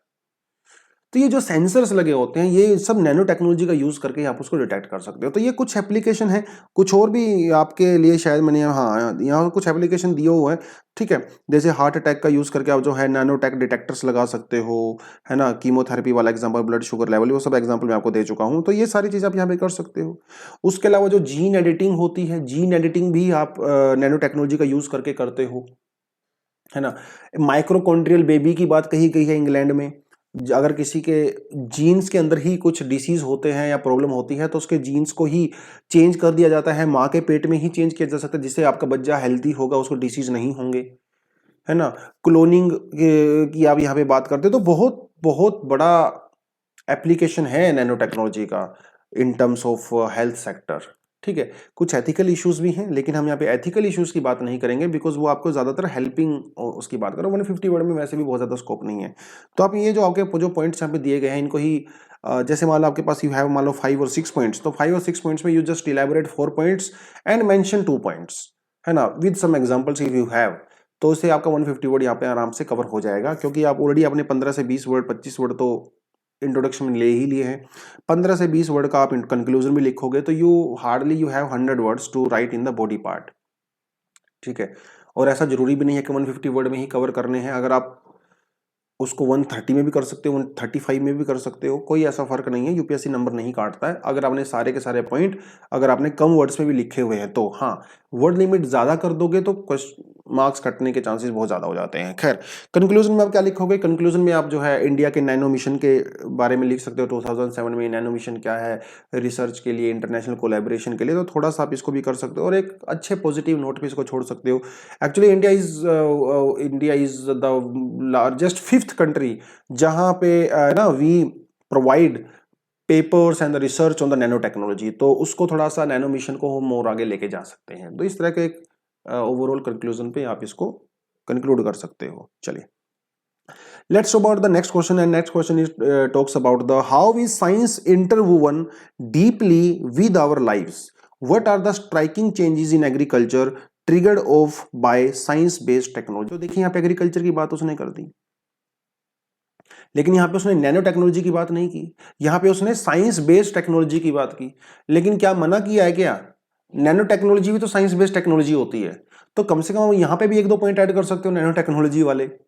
तो ये आपको समझना पड़ेगा। पिछले क्वेश्चन में स्पेसिफिक नैनो टेक्नोलॉजी के लिए बात की गई थी, जो कि एक बहुत नैरो डोमेन होता है। इस बार उसने साइंस बेस्ड टेक्नोलॉजी की बात की है, जो ब्रॉड डोमेन है, बहुत बड़ा डोमेन है। तो इसके अंदर पॉइंट लिखने के लिए बहुत सारे हो सकते हैं। नैनो टेक्नोलॉजी भी एक पॉइंट हो सकता है उन पॉइंट में से। तो आसान क्वेश्चन है ये, इजी, मैं तो इसको इजी बोलूंगा, क्योंकि ये अब how is science interwoven deeply in our life, अब ये कोई क्वेश्चन थोड़ी है भैया। आपको बताना है कि आपकी लाइफ में साइंस जो है वो कैसे आपकी लाइफ का इंपॉर्टेंट पार्ट है। ये कोई बताने की चीज है क्या? From the discovery of the wheel and fire to the discovery and the application of the science in the space, है ना? Everywhere you see, everywhere science is there. From the food we consume to the medicine we take for the treatment, to the transport, to communication that we do, everywhere there is science, है ना? तो how is science interwoven deeply in our lives?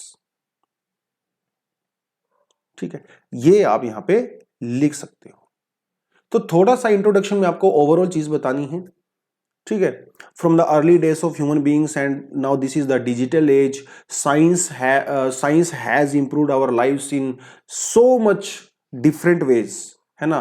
From the discovery of the fire to the international space station और life at Mars. इस तरह की एक हल्का सा आप इंट्रोडक्शन उसको बता सकते हो कि this is the importance of science in our lifes. अब ये सबके लिए अलग अलग हो सकता है, जैसा भी आपका मन करे उसको लिख सकते हो, लेकिन थोड़ा ब्रॉड इसको रखना है। ठीक है, थोड़ा सा ब्रॉड इसको रखना है। खैर, तो ये आपका इंट्रो में आ जाएगा, 15 से 20 वर्ड में, ज्यादा स्कोप है नहीं। फिर आपको लिखना है बॉडी।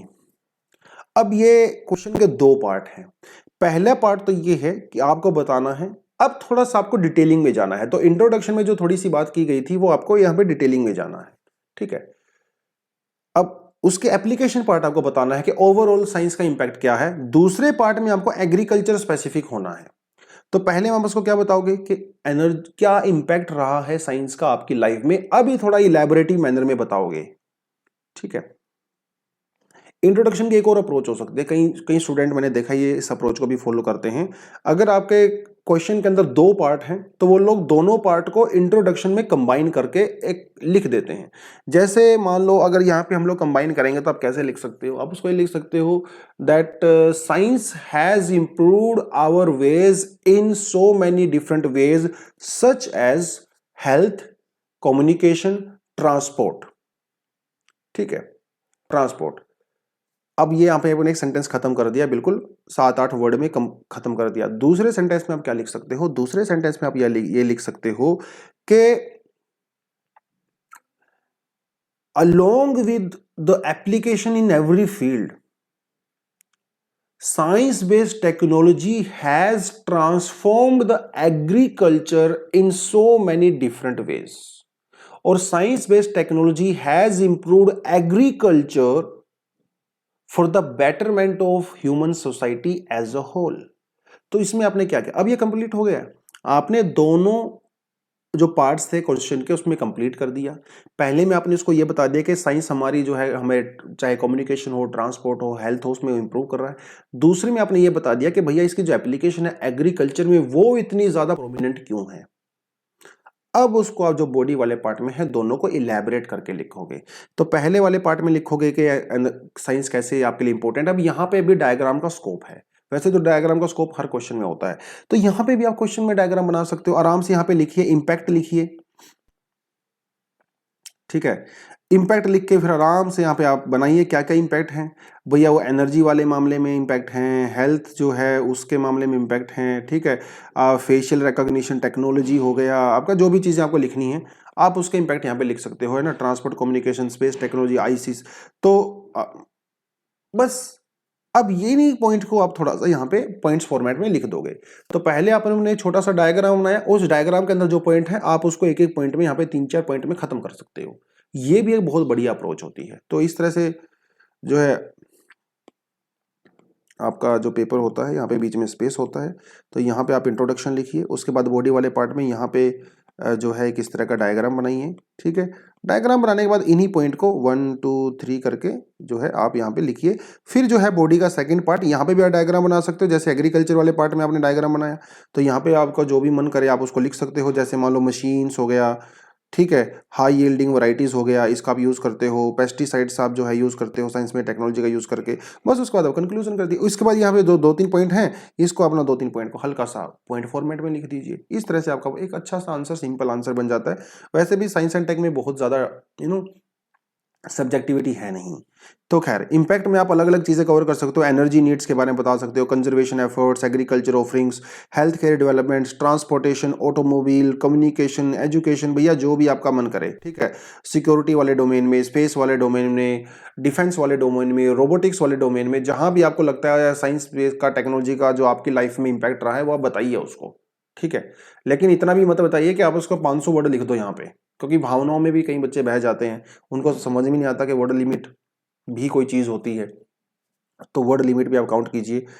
बेसिकली जो एक एक आइडियल जो वर्ड लिमिट होती है, आइडियल जो वर्ड लिमिट होती है जो बेसिकली होनी चाहिए, लेकिन वेरी कर सकती है। तो जैसे आपका ये यूपीएससी का जो पेपर होता है इस तरह से आएगा आपका, ठीक है। तो यहाँ पे आपका जो है वो क्वेश्चन लिखा हुआ आएगा। अब आइडियली क्या होता है, एक पेज के ऊपर आपके ऑलमोस्ट 100 वर्ड्स आने चाहिए, ठीक है। 100 मतलब 95, 100, 500, मतलब आपको ऐसा अंदाजा लग जाना चाहिए कि एक पेज के ऊपर आपके 100 वर्ड्स आते हैं। तो जब आप क्वेश्चन को यहाँ से लिखना शुरू करते हो, यहाँ तक पहुँचते हो, तो डेफिनेटली आप सिंगल पैराग्राफ में तो नहीं लिखोगे, है ना। तो एक पूरे पेज के अंदर 3 पैराग्राफ का स्कोप होता है। तो आपको ये पता चल जाएगा कि एक पेज जब आपने यहाँ पे खत्म कर दिया तो भैया आपके 100 वर्ड्स खत्म हो गए हैं। Now you very well know कि अगले पेज पे कम से कम आधे पेज के अंदर आपको आंसर खत्म करना है। तो आपको ये भी पता होना चाहिए कि आप कितने एक पेज में कितने वर्ड्स लिखते हो, ताकि आप अपनी वर्ड लिमिट को ट्रैक कर सको। अब वहां पे आप पढ़ने तो काउंट तो नहीं करने बैठोगे कितना 1 2 3 4 करके, वो तो काउंट नहीं करोगे, है ना। That would be very stupid. तो उससे पहले ही आपको पता होना चाहिए, ठीक है। तो इतने भी मत लिख देना पहले वाले पार्ट में के सेकंड वाले पार्ट के लिए बचे ही ना कुछ। अब एग्रीकल्चर में आप इसके एप्लीकेशंस बता सकते हो, सबको पता है इसके एप्लीकेशंस एग्रीकल्चर में क्या है, जो है ना, जेनेटिकली मॉडिफाइड जो क्रॉप्स होती हैं, ठीक है। जैसे बीटी कॉटन की आप बात करते हो, बीटी ब्रिंजल की बात करते हो। हालांकि इंडिया में बीटी ब्रिंजल अलाउड नहीं है, इलीगल है। हाँ, किसान ग्रो करते हैं उसको इलीगल तरीके से, बट इंडिया में अभी तक भी सिर्फ बीटी कॉटन ही अलाउड है। फूड वाले में अभी हम लोग नहीं गए हैं। तो प्रिसीजन एग्रीकल्चर की आप बात करते हो, हाइब्रिड वैरायटीज की बात करते हो, बुश भैया पूरा ग्रीन रेवोल्यूशन ही हमारा हाइब्रिड वैरायटी के ऊपर डिपेंडेंट था। मशीन जैसे थ्रेशर्स, कल्टीवेशर्स, मोवर्स ना, इसकी बात करते हैं। वर्टिकल फार्मिंग करना पॉसिबल हो गया है, अलग अलग लेयर्स में हम लोग हाइट के ऊपर फार्मिंग करते हैं, जिसको हम लोग एनसीईआरटी में कवर कर चुके हैं। वर्टिकल फार्मिंग क्या होता है, कौन कौन से तरीके होते हैं, है ना, वो पॉसिबल हो गया है साइंस की वजह से। ड्रोन बेस्ड मॉनिटरिंग हम लोग कर सकते हैं। इवन अगर आप देखिए, ये जो क्वेश्चन है वो इंडिया स्पेसिफिक थोड़ी है, उसने लिखा थोड़ी हुआ कि सिर्फ इंडिया के बारे में ही बताओ, आप वर्ल्ड के बारे में भी बता सकते हो, है ना। तो स्कोप अपना बढ़ाइए, थोड़ा सा सोचने का तरीका थोड़ा ब्रॉड कीजिए। अब आप देखिए, जैसे ऐसे अमेरिका है या फिर स्टेपे जो पार्ट होता है आपका, प्रेरीज और स्टेपेस, यहाँ पे जो लैंड होल्डिंग होती है किसानों के पास बहुत बड़ी बड़ी होती हैं।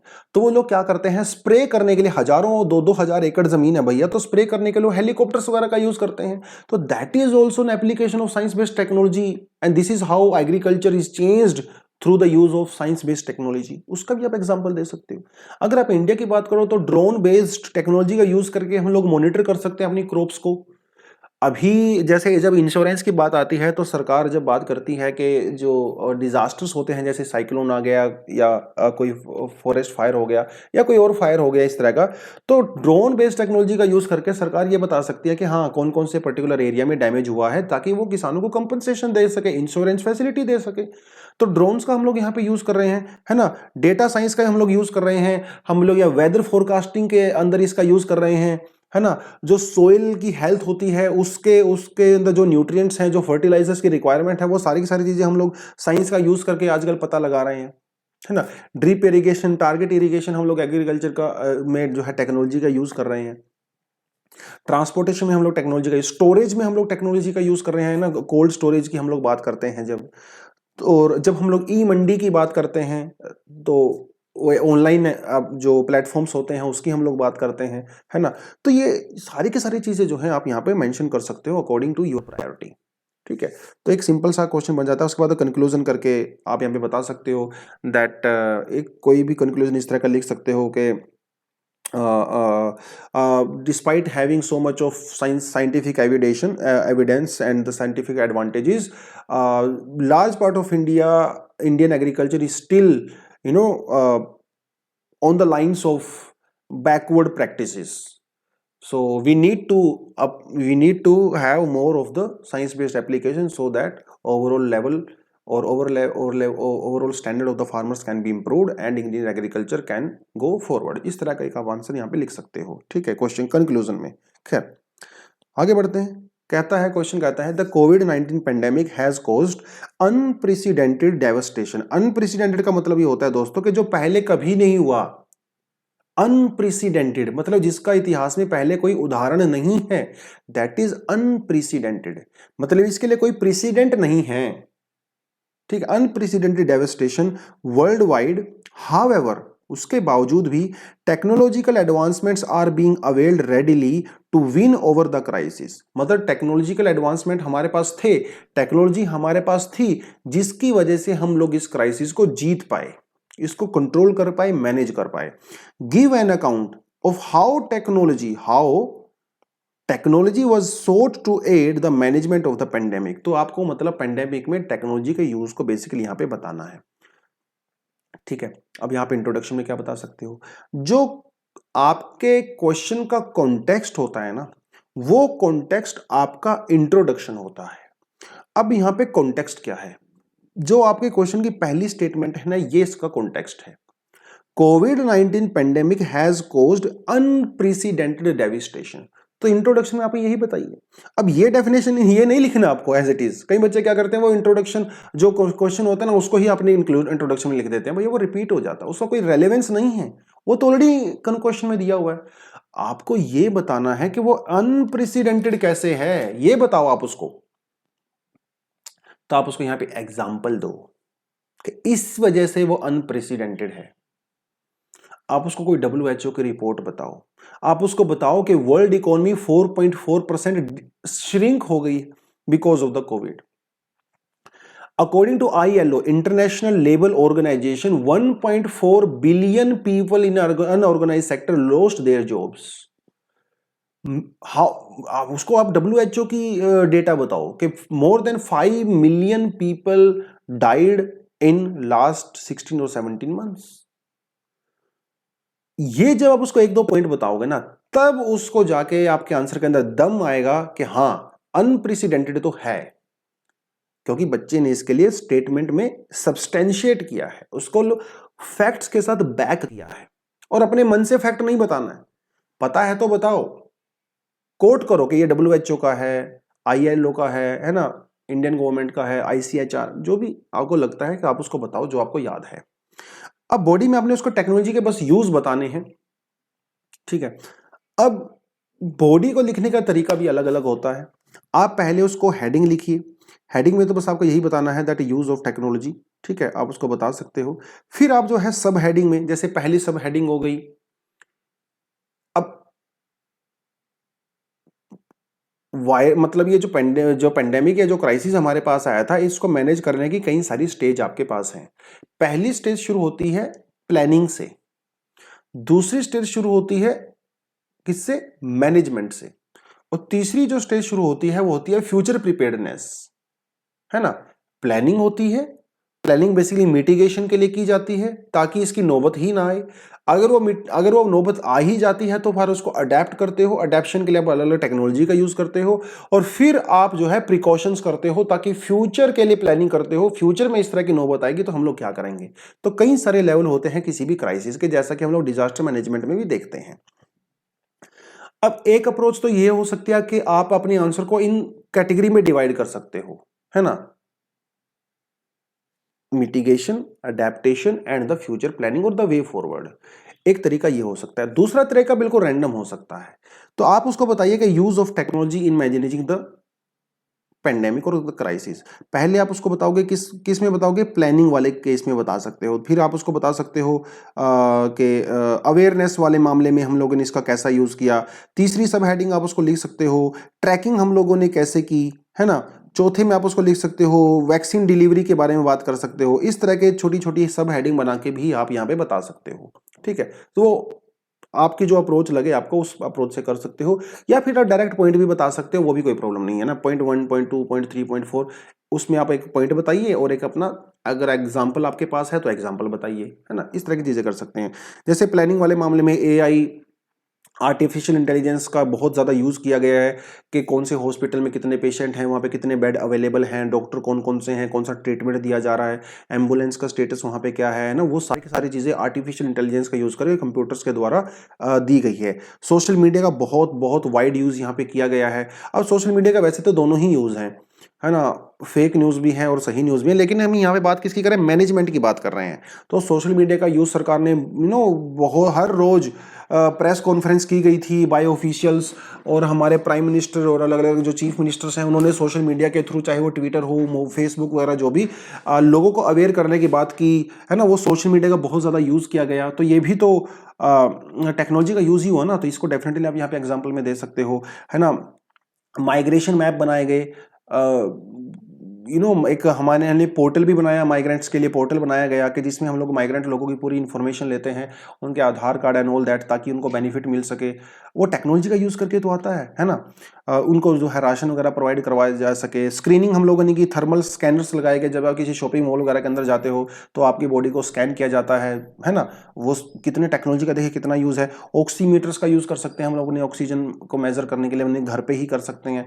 आपको हर बार हॉस्पिटल जाने की ज़रूरत नहीं है क्योंकि उससे इन्फेक्शन का खतरा और ज़्यादा हो जाता है। स्मार्ट वॉच का यूज़ किया बहुत सारे लोगों ने, हम लोगों ने भी किया, मैंने खुद किया स्मार्ट वॉच का यूज़, जिसमें आपकी जो पल्स मीटर होती है वो आप उसका पता लगा सकते हो। बहुत सारे स्मार्ट वॉच तो ऐसे आती हैं आपकी बॉडी में ऑक्सीजन का पता लगा लेती हैं, कितना ऑक्सीजन का लेवल भैया चल रहा है ना। वो सारी सारी आरोग्य सेतु ऐप आपने सभी ने डाउनलोड किया होगा। This is also this is how technology, और इसके थ्रू हम लोगों ने ट्रैकिंग कर सकते हैं कि कहाँ पे इन्फेक्शन के चांसेस ज़्यादा हैं, आपको नोटिफिकेशन आ जाता है। कितनी बढ़िया टेक्नोलॉजी है।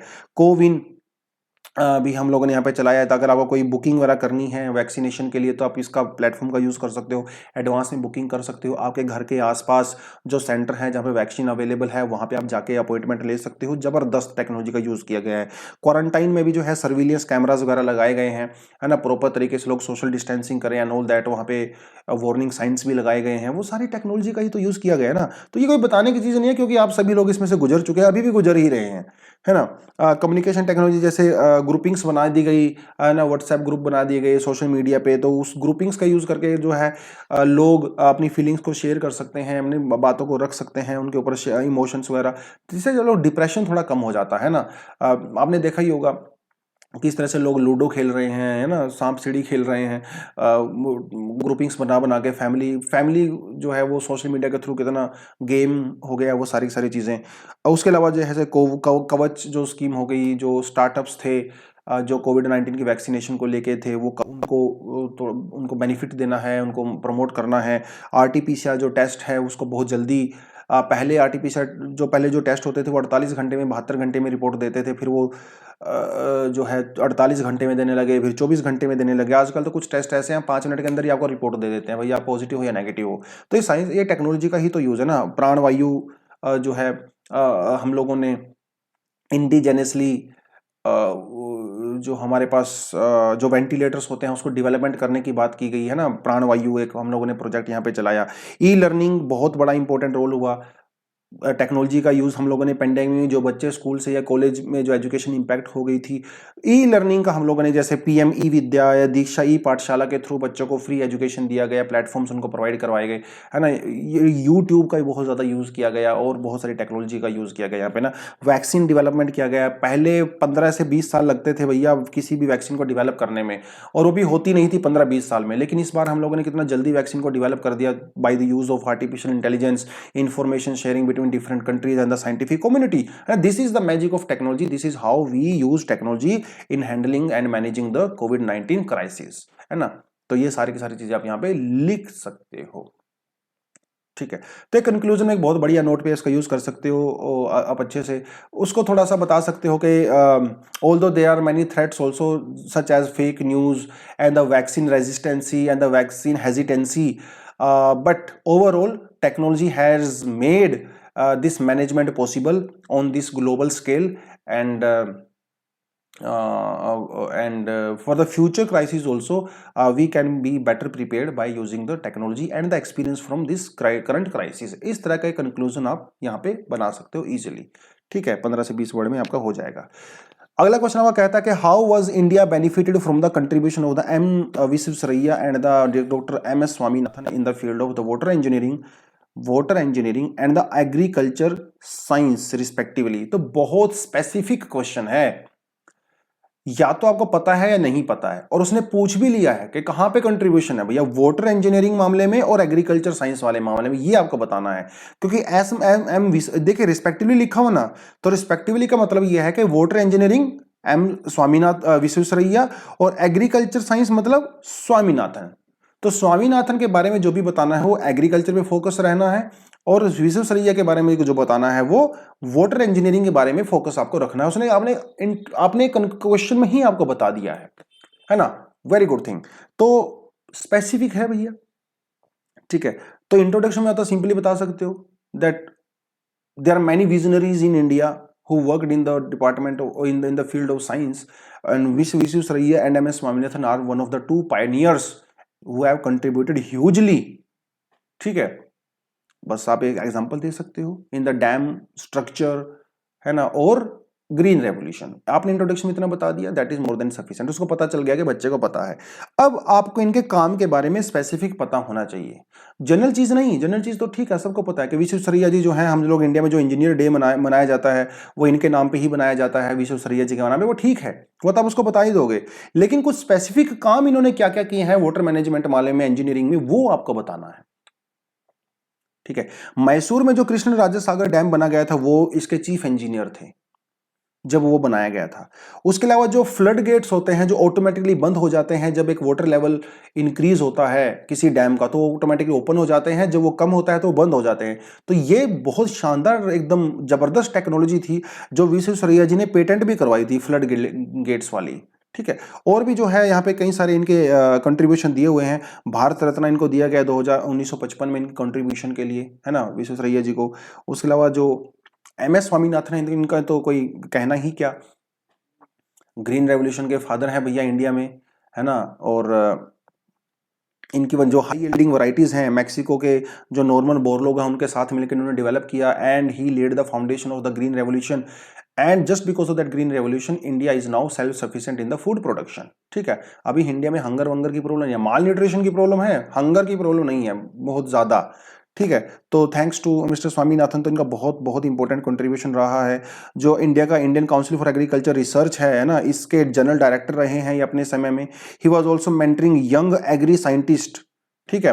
And he expanded the network of the Krishi Vigyan केंद्र बनाए गए, कृषि विज्ञान केंद्र बनाए गए लोकल एरियाज में, अलग अलग स्टेट्स में जगह पे, आज भी बहुत कंट्रीब्यूट करते हैं।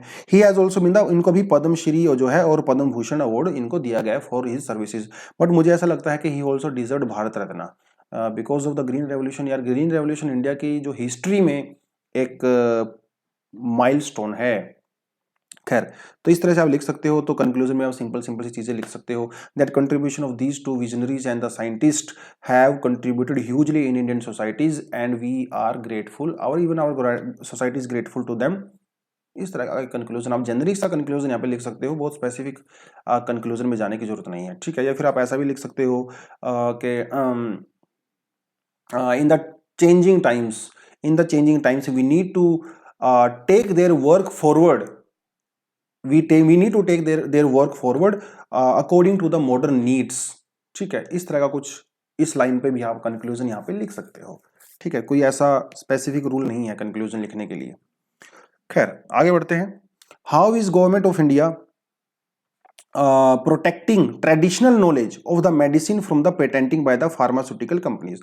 तो ये आईपीआर के बारे में बात कर रहा था ना, आईपीआर के बारे में बात करता है, इंटेलेक्चुअल प्रॉपर्टी राइट, जो आपके सिलेबस में बिल्कुल अलग से मेंशन भी किया गया है। तो ये ट्रेडिशनल नॉलेज क्या है? ट्रेडिशनल नॉलेज जैसे आपको चोट लग गई, अब ना आप क्रिकेट खेल रहे थे, आपको चोट लग गई, आप घर पे आए, आपको घाव हुआ है, तो आपकी मम्मी क्या करती है? आपकी मम्मी उस घाव के ऊपर तेल लगा दी या हल्दी लगा देती है ना। ये आपकी ट्रेडिशनल नॉलेज है। अगर आप यूएसए में, यूके में किसी डॉक्टर के पास जाओगे, वो ये नहीं करेगा, क्योंकि उनके पास ये ट्रेडिशनल नॉलेज नहीं है। उनके पास उनकी कोई ट्रेडिशनल नॉलेज हो सकती है, लेकिन ये वाली नहीं है, ये हमारी है ट्रेडिशनल नॉलेज। आपको कमजोरी है, आपका शरीर थोड़ा वीकनेस फील हो रही है, तो रात को दूध में जो है हल्दी डाल के ले लो, वीकनेस दूर हो जाएगी 10 दिन के अंदर अंदर। ये हमारी ट्रेडिशनल नॉलेज है, ट्रेडिशनल नॉलेज है। अगर आपको कोई ब्लड इन्फेक्शन है, कोई स्किन का कोई अगर आपको रोग हो गया है, कोई खुजली खाज हो गई है, तो भैया नीम के पत्ते का लेप वहां पे लगा लो, ये आपकी ट्रेडिशनल नॉलेज है। तो इस ट्रेडिशनल नॉलेज को प्रोटेक्ट करने के लिए खासकर मेडिसिन वाले फील्ड में और फार्मास्यूटिकल जो कंपनीज जो पेटेंट करवाती हैं, उसके लिए इंडिया ने कौन कौन से स्टेप्स यहाँ पे लिए हैं, ये आपको बताना है। क्योंकि ये जो फार्मास्यूटिकल कंपनी होती है ना, ये होती हैं बड़ी चंट, बड़ा दिमाग लगाती हैं। ये क्या करती हैं? अलग अलग कंट्रीज की ट्रेडिशनल नॉलेज का यूज करके दवाइयां बना लेती हैं, उन दवाइयों को बाद में पेटेंट करवा के करोड़ों अरबों रुपए कमाती हैं।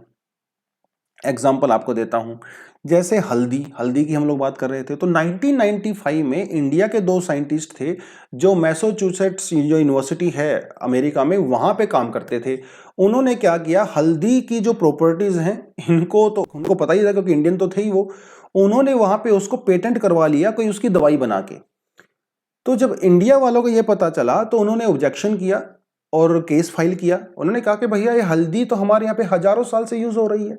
उन्होंने एविडेंस दिखाए कि जो हमारे पुराणों में, शास्त्रों में, आयुर्वेद में जो एविडेंस है हल्दी को लेके, तब जाके उस पेटेंट को कैंसिल किया गया।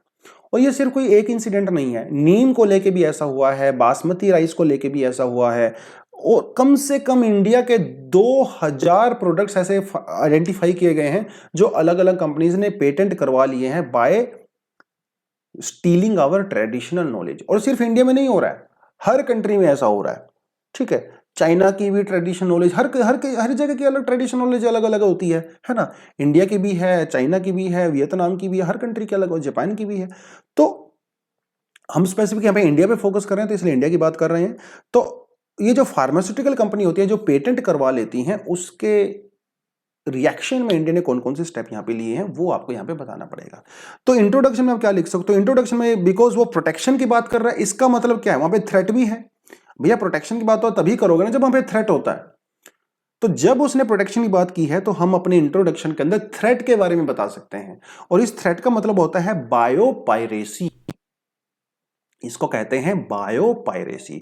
जब आपकी ट्रेडिशनल नॉलेज का कोई यूज करता है, मिसयूज करता है आपको बिना बताए, दैट इज कॉल्ड बायोपायरेसी। जैसे नकली सीडी मिलती है मार्केट में फिल्मों की, पेन ड्राइव में, वो भी तो फिल्मों की पायरेसी होती है। ऐसे ही आपकी जो ट्रेडिशनल नॉलेज होती है, इसकी भी पायरेसी होती है। आपकी जो बायोडाइवर्सिटी होती है, जो जेनेटिक रिसोर्स आपके पास होता है, उसकी भी पायरेसी की जाती है, दैट इज कॉल्ड बायोपायरेसी, ठीक है। तो बायोपायरेसी और बायो प्रोस्पेक्ट के बारे में आप इंट्रोडक्शन बता सकते हो। बायो प्रोस्पेक्ट का मतलब बेसिकली रिसर्च करना होता है, ठीक है। बायो प्रोस्पेक्ट एक पॉजिटिव टर्म है, बायोपायरेसी एक नेगेटिव टर्म है। बायो प्रोस्पेक्टिंग में आप किसी भी कंट्री में पाए जाने वाले सोर्सेज की रिसर्च करते हो कि इसका हम लोग कैसे यूज कर सकते हैं ह्यूमन बींग्स के लिए, बेनिफिट के लिए, लेकिन बायो पायरेसी उसका मिसयूज है बेसिकली। ठीक है, तो अब इसके बारे में आराम से जो है बता सकते हो। कोई एग्जांपल आपको देना है तो एग्जांपल से भी शुरू कर सकते हो इंट्रोडक्शन में। ठीक है, बासमती राइस का एग्जांपल आप दे सकते हो इजीली, हल्दी का, नीम का, कोई एक एग्जांपल से आप स्टार्ट कर सकते हो, there is no problem at all. फिर बॉडी में आपने जो है स्टेप बताने हैं। Now this is very specific information, बहुत फैक्चुअल इंफॉर्मेशन यहाँ पे होने वाली है। जैसे इंडिया जो है ट्रेडिशनल नॉलेज एक डिजिटल लाइब्रेरी हम लोगों ने बनाई है। ठीक है, इंडिया ने ट्रेडिशनल नॉलेज डिजिटल लाइब्रेरी बनाई है, जिसमें हम लोगों ने अपनी पूरी ट्रेडिशनल नॉलेज इंफॉर्मेशन को वहां पे अपलोड किया हुआ है। फ्रेंच में, इंग्लिश में, स्पेनिश में, जापानीज में, बहुत सारी लैंग्वेज में उसको अपलोड किया है, ताकि दुनिया में कहीं भी अगर पेटेंट फाइल किया जाता है तो वो उनको हम लोगों ने एक्सेस दे रखा है। अमेरिका को, जापान को, यूके, ऑस्ट्रेलिया को हमने एक्सेस दे रखा अपनी डिजिटल लाइब्रेरी का। तो अगर वो कभी उनकी कंट्री में कोई साइंटिस्ट अगर किसी चीज को पेटेंट करवाता है तो पहले वो हमारी डिजिटल लाइब्रेरी में आके देख सकते हैं कि क्या वो इस कंट्री की ट्रेडिशनल नॉलेज है। अगर है तो पेटेंट को जो है अप्रूव नहीं किया जाएगा, अगर वो उसके अंदर नहीं है तो उसको अप्रूव किया जा सकता है। This is one of the best use of technology in terms of addressing this biopiracy problem. ठीक है, तो ये ट्रांसपेरेंट है, सबके सामने है, कोई छुपा हुआ नहीं है। तो कोई भी आज ये नहीं कह सकता रहे मुझे तो पता ही नहीं था इंडिया में हल्दी यूज होती है। अरे आप जाइए प्लेटफॉर्म पे, जाइए वहां पे पता करिए, पूरा डिटेल आपको दिया हुआ है हम लोगों ने, है ना। तो एक वो चीज है यहाँ पे। उसके बाद आयुष मिनिस्ट्री भी हम लोगों ने बनाई हुई है, क्योंकि आयुष में फिर हम लोग आयुर्वेदा, यूनानी, सिद्धा, होम्योपैथी वगैरह जो वहाँ पे नेचुरोपैथी है, वो सारी की सारी चीज़ों को हम करते हैं यूज़, ताकि ये जो पेटेंटिंग है इसको लोगों को अवेयर किया जा सके, बनाया जा सके। ये पॉइंट भी आप लिख सकते हो, लेकिन थोड़ा एंड में लिख सकते हो। उसके बाद जो इंडिया जो है वो CBD जो है कन्वेंशन ऑफ बायोडाइवर्सिटी, इसके भी हम लोग मेंबर हैं, सिग्नेटरी हैं, जो रियो के अंदर जो अर्थ समिट के अंदर हुआ था, है ना। इंडिया इसमें पार्टिसिपेट भी करता है हर साल। यहाँ पे भी बायोपायरेसी को रोकने के लिए कई सारी चीजें की गई हैं। इंडिया ने बायोडाइवर्सिटी एक्ट भी बनाया गया उसके बाद 2002, बायोडाइवर्सिटी 2002, जिसके अंदर हम लोग किस चीज की बात करते हैं, हम लोग बायोडाइवर्सिटी को कंजर्व करने की बात करते हैं, है ना। बायोडाइवर्सिटी को कंजर्व करना है, यूज भी करना है, लेकिन सस्टेनेबल यूज करना है, है ना। तो ये चीज होगी, तो कंजर्व करिए, सस्टेनेबली उसको यूज कीजिए। और यूज कैसे करोगे, इक्विटी, मतलब उसको यूज इस तरीके से कीजिए कि पूरी सोसाइटी को उसका बेनिफिट हो, इक्विटेबल उसका यूज कीजिए, है ना। ऐसा नहीं हो कि 4 लोग सारा मजा लूट रहे हैं, बायोडाइवर्सिटी का यूज कर रहे हैं, बाकी सबके लोगों के हाथ में कुछ है ही नहीं, वो चीज आपको नहीं करनी है। तो बायोडाइवर्सिटी एक्ट के अंदर हम लोगों ने सारी चीजें यहाँ पे मेंशन की गई हैं, बायोपायरेसी, बायो प्रोस्पेक्ट, वो सारी चीजें हम लोगों ने यहाँ पे मेंशन की हुई हैं। उसके अलावा इंडिया जो है नगोया प्रोटोकॉल का भी पार्ट हम लोगों ने साइन किया हुआ है। नगोया प्रोटोकॉल एक्चुअली आपकी CBD का ही पार्ट है। ठीक है, इसका भी हम लोग पार्ट है। नगोया प्रोटोकॉल में वो किसकी बात करता है, वो करता है access and benefit sharing. Access and benefit sharing मतलब अगर कोई फॉरेन कंपनी, कोई फॉरेन कंट्री अगर आपकी ट्रेडिशन नॉलेज या आपकी डाइवर्सिटी, जेनेटिक रिसोर्सेज का यूज करती है, तो उससे उसको जो बेनिफिट होंगे वो यहाँ पे पूरी सोसाइटी के साथ शेयर करने पड़ेंगे। May be in terms of the financial help, may be in terms of the skill development, may be in terms of the employment generation और किसी अलग अलग चीज में, तो उसको यूज यहाँ पे करने पड़ेंगे। तो इंडिया इसका भी सिग्नेटरी है, ये भी आपने इसके लिए बना शानदार काम यहाँ पे किया हुआ है। उसके अलावा इंडिया में जो 3 टायर सिस्टम है बायोडाइवर्सिटी को लेके, तो हम लोगों ने नेशनल बायोडाइवर्सिटी प्लेटफॉर्म यहाँ पे बनाया हुआ है। ठीक है, एक स्टेट बायोडाइवर्सिटी जो है एक्सेस प्लेटफॉर्म भी हम लोगों ने यहाँ बनाया हुआ है, और फिर बायोडाइवर्सिटी मैनेजमेंट कमिटीज हम लोगों ने लोकल लेवल पे बनाई हुई हैं। तो अगर कोई फॉरेन कंट्री का साइंटिस्ट या इंडियन साइंटिस्ट अगर किसी पर्टिकुलर जगह पे जाके कोई पर्टिकुलर रिसर्च करना चाहता है, तो उसको पहले वहां से एक्सेस लेनी पड़ेगी, परमिशन लेनी पड़ेगी। परमिशन लेने के बाद ही हम उसको अलाउ कर सकते हैं। ऐसा केस अभी नागालैंड में हुआ था। नागालैंड में जो कुछ जो बैट्स हैं, जो वहाँ पे जो चमगादड़ हैं, उनको वायरस को लेके कुछ रिसर्च वहाँ पे किया जाना था, तो जिसके लिए पहले वहाँ पे उनको परमिशन लेनी पड़ी, जो थोड़ा सा न्यूज़ में भी रहा था, क्योंकि इसके अंदर कुछ इंडियन साइंटिस्ट थे, कुछ वियतनामीज, कुछ चाइनीज़ और कुछ अमेरिकन साइंटिस्ट थे जो वहाँ पे रिसर्च करने के लिए गए थे। तो उसके लिए कुछ परमिशन लेने में कुछ प्रॉब्लम हुआ था, तो ये थोड़ा न्यूज़ में भी था। ठीक है, तो ये थोड़ी सी चीज़ आप यहाँ पे कर सकते हो।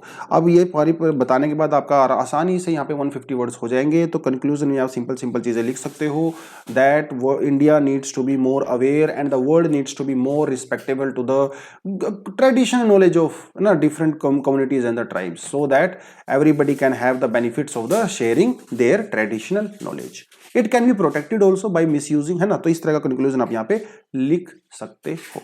चलिए अगला क्वेश्चन आपका क्या कहता है, what is India's plan to have its own space station and how it will benefit our space programme. तो हमारे स्पेस स्टेशन की बात कर रहा है भैया। अब स्पेस स्टेशन की जब बात करता है तो आपको ट्रेडिशनली आपके जो फंडामेंटल नॉलेज है वो स्पेस स्टेशन के बारे में पता होनी चाहिए, ठीक है। हल्की हल्की सी, इंडिया का अभी तक अपना कोई स्पेस स्टेशन नहीं है, ना ही हम लोगों ने अभी तक कोई कंक्रीट स्टेप लिया है। ये सिर्फ गाइडलाइंस हैं, ठीक है, कि हम ऐसा करेंगे। अभी तो कोई कंक्रीट स्टेप एक्चुअली हम लोगों ने लिया नहीं है। तो थोड़ा सा आप इंडियन स्पेस प्रोग्राम के बारे में उसको बता सकते हो। तो यहां से आप इंट्रोडक्शन हल्की सी स्टार्ट कर सकते हो, ठीक है। इंट्रोडक्शन में आप सिंपल उसका लिखोगे कि इंडिया में जो है वो स्पेस स्टेशन, इंडिया का अभी तक जो है, India does not have its own space station but we have a plan to have a space station in up to 2030। इस तरह का आप यहाँ पे लिख सकते हो। या फिर ऐसा कह सकते हो कि India space programme has been going on a positive note and India is trying to launch its own space station as a leap forward, ठीक है, एज अ नेक्स्ट स्टेप। इस तरह का आप यहाँ पे बता सकते हो। तो आप बेसिकली उस प्लान के बारे में यहाँ पे डिस्कस कर सकते हो in introduction very briefly. Body में आपको क्या बताना है, बॉडी में आप पहले तो आपको इंडिया का जो स्पेस स्टेशन जो प्रोग्राम है उसके कैरेक्टरिस्टिक्स बताने हैं कि वो क्या है, कैसा है, ठीक है। बाद में उसके बेनिफिट के बारे में चर्चा करेंगे। तो 2030 तक इसको लॉन्च किया जाना है, पहली बात तो ये। और लो ऑल्टीट्यूड में ही इसको लो जो अर्थ ऑर्बिट होता है 400 किलोमीटर के लगभग जी, ठीक है, वहीं पे इसको लॉन्च किया जाएगा, क्योंकि इस समय जो इंटरनेशनल स्पेस स्टेशन है वो भी इसी हाइट पे होता है, ठीक है। 20 टन जो होगा 5 से 7 जो है सालों तक ये काम कर सकता है इजीली। उसके अलावा कुछ एस्ट्रोनॉट्स को जो है अकोमोडेट कर सकता है 15 से 20 दिन के लिए स्पेस में। किसी फॉरेन कंट्री के साथ हम लोग कोलैबोरेशन नहीं करेंगे, ये कंप्लीटली इंडिजिनस होने वाला है। तो कुछ करेक्टरिस्टिक्स अगर आपके पता है स्पेस स्टेशन के बारे में तो डेफिनेटली आप इसको बता सकते हो। द हिंदू वगैरह के न्यूज़पेपर में ये कई बार कवर हो चुका है अच्छा खासा। तो वहां से अगर आप करते हो तो करंट अफेयर वाले क्वेश्चंस आप इसको यहाँ से हैंडल कर सकते हो। फिर आप इसके बेनिफिट बताने हैं, कोई बहुत स्पेसिफिक बेनिफिट इसके नहीं है, ब्रॉडर बेनिफिट होने वाले हैं स्पेस टेक्नोलॉजी अगर इंडिया अपना स्पेस स्टेशन बनाता है। पहली बात तो देखिए बेनिफिट ये हो सकता है कि इंडिया को जो अभी India is a world leader है ना स्पेस टेक्नोलॉजी। तो इंडिया अगर अपना खुद एक स्पेस स्टेशन बनाएगा तो ये हमारा जो ऑलरेडी हमारे जो कैपेसिटी है उसको एनहेंस करेगा, उसको और आगे लेके जाएगा। और बहुत सारे एक्सपेरिमेंट हम लोग कर सकते हैं माइक्रो ग्रेविटी लेवल पे, है ना। जो अर्थ के ऊपर हम लोग ग्रेविटी जो जीरो ग्रेविटी जो प्लेटफॉर्म बनाए जाते हैं वो अलग होते हैं, लेकिन स्पेस के अंदर जो माइक्रो ग्रेविटी लेवल पे जो एक्सपेरिमेंट किए जाते हैं, ह्यूमन बॉडी के ऊपर क्या इंपैक्ट होता है, वो सारी सारी चीजें हम लोग कर सकते हैं अगर हमारे पास खुद का एक स्पेस स्टेशन होगा तो, है ना। अब क्योंकि जो एस्ट्रोनॉट्स होते हैं बहुत समय के लिए स्पेस स्टेशन में जाते हैं, वहाँ पे रहते हैं, तो उनकी बॉडी में क्या नेगेटिव इंपैक्ट होता है, थ्रेट्स कौन से होते हैं, वो सारी सारी चीज़ें हम लोग स्टडी कर सकते हैं अगर हमारे पास खुद का स्पेस स्टेशन होगा, है ना। फ्यूचर में जो इंडिया के जो स्पेस प्रोग्राम होने वाले हैं उनको एक यहाँ पे ह्यूज बेनिफिट यहाँ पे मिलने वाला है। और जो पूरी दुनिया में जो वर्ल्ड की जो रेस चल रही है स्पेस के लिए, वो सारी की सारी चीज़ें हम लोग यहाँ पे कर सकते हैं। और इवन हो सकता है डिस्टेंट फ्यूचर में अगर कोई स्पेस रिलेटेड थ्रेट अगर होता है तो उससे इंडिया अपने आप को प्रोटेक्ट भी कर सकता है। तो अगर आप इस रेस में अर्ली हो तो डेफिनेटली आप अपने आप को अच्छे से हैंडल भी कर सकते हो, मैनेज कर सकते हो, ठीक है। तो वो सारी चीज़ आप यहाँ पे लिख सकते हो।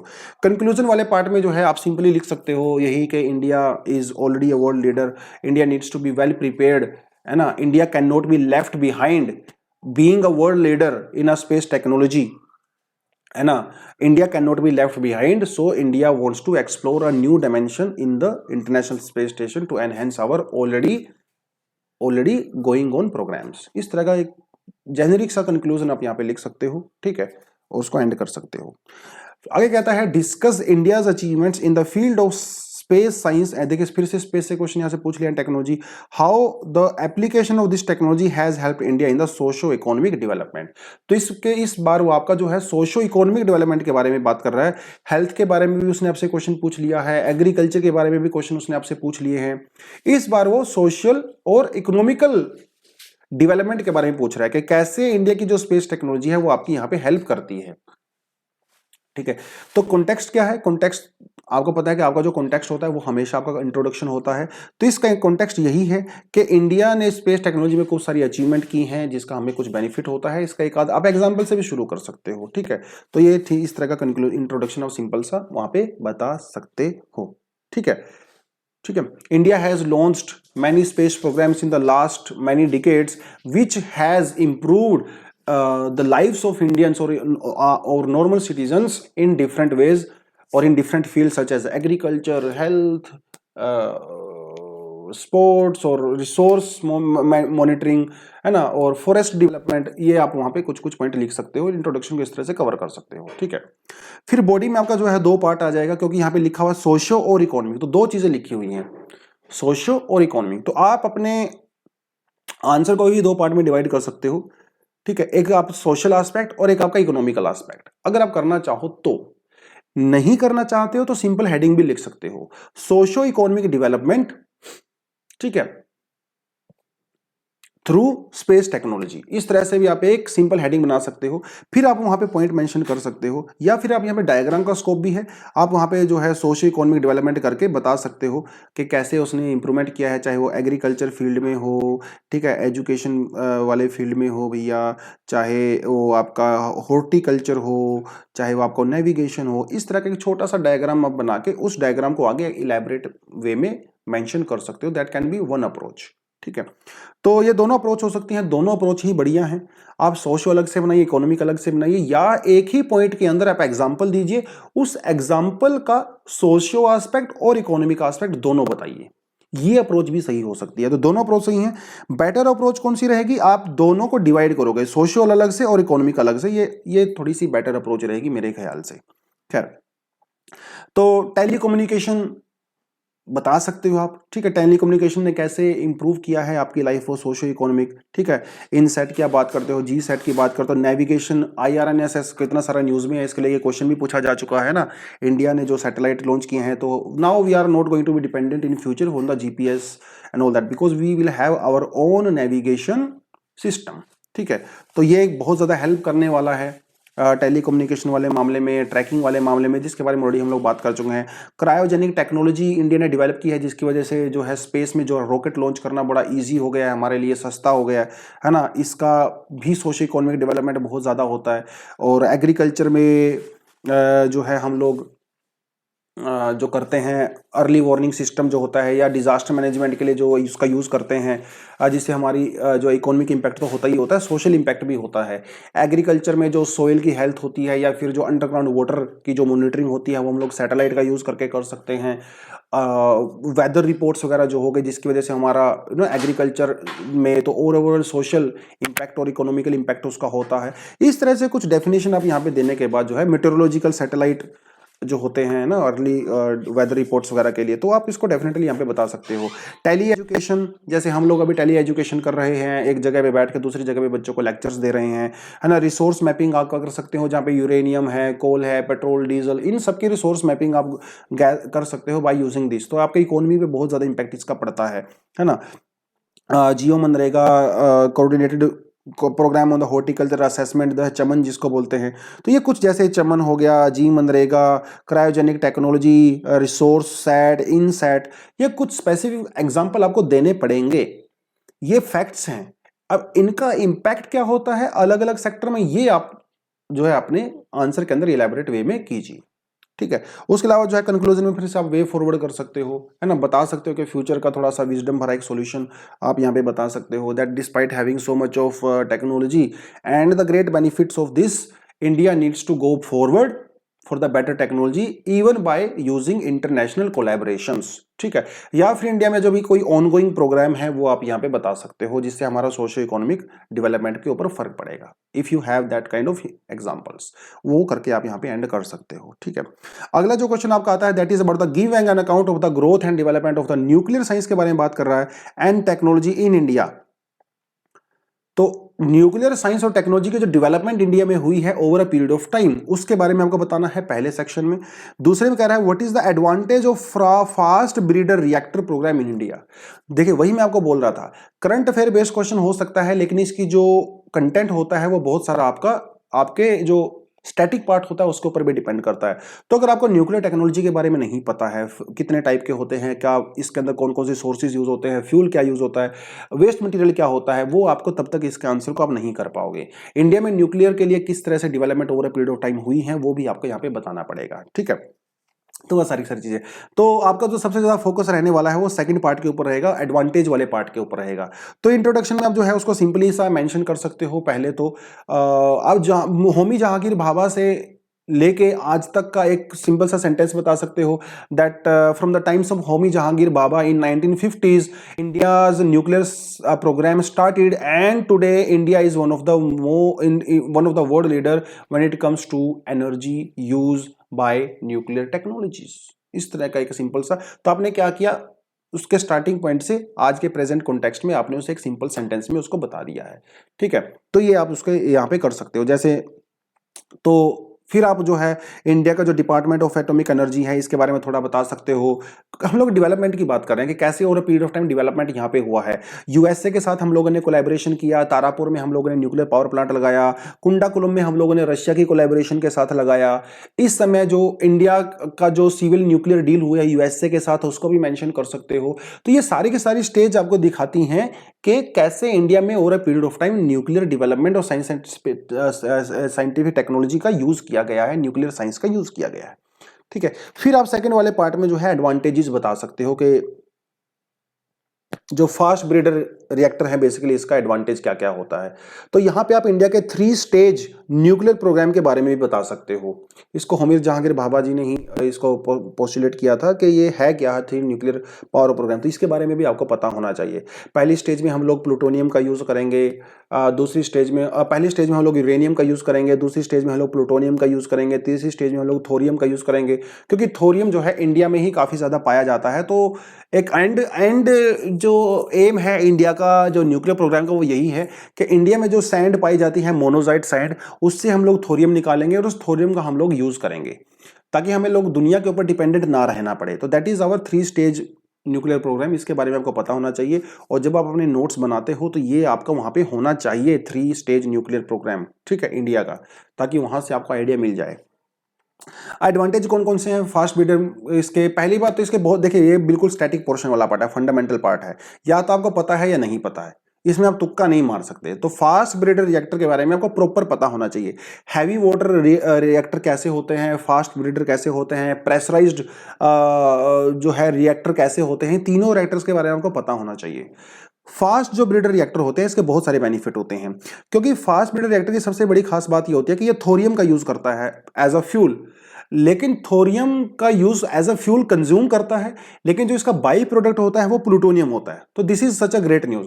और प्लूटोनियम अपने आप में ही एक फ्यूल होता है, तो ये जितना थोरियम को कंज्यूम करता है उससे ज्यादा प्लूटोनियम को प्रोड्यूस करता है। तो फास्ट ब्रीडिंग रिएक्टर जो होते हैं एक्चुअली वो बिजली तो प्रोड्यूस करते ही करते हैं, साथ के साथ एक्स्ट्रा फ्यूल भी यूज कर देते हैं।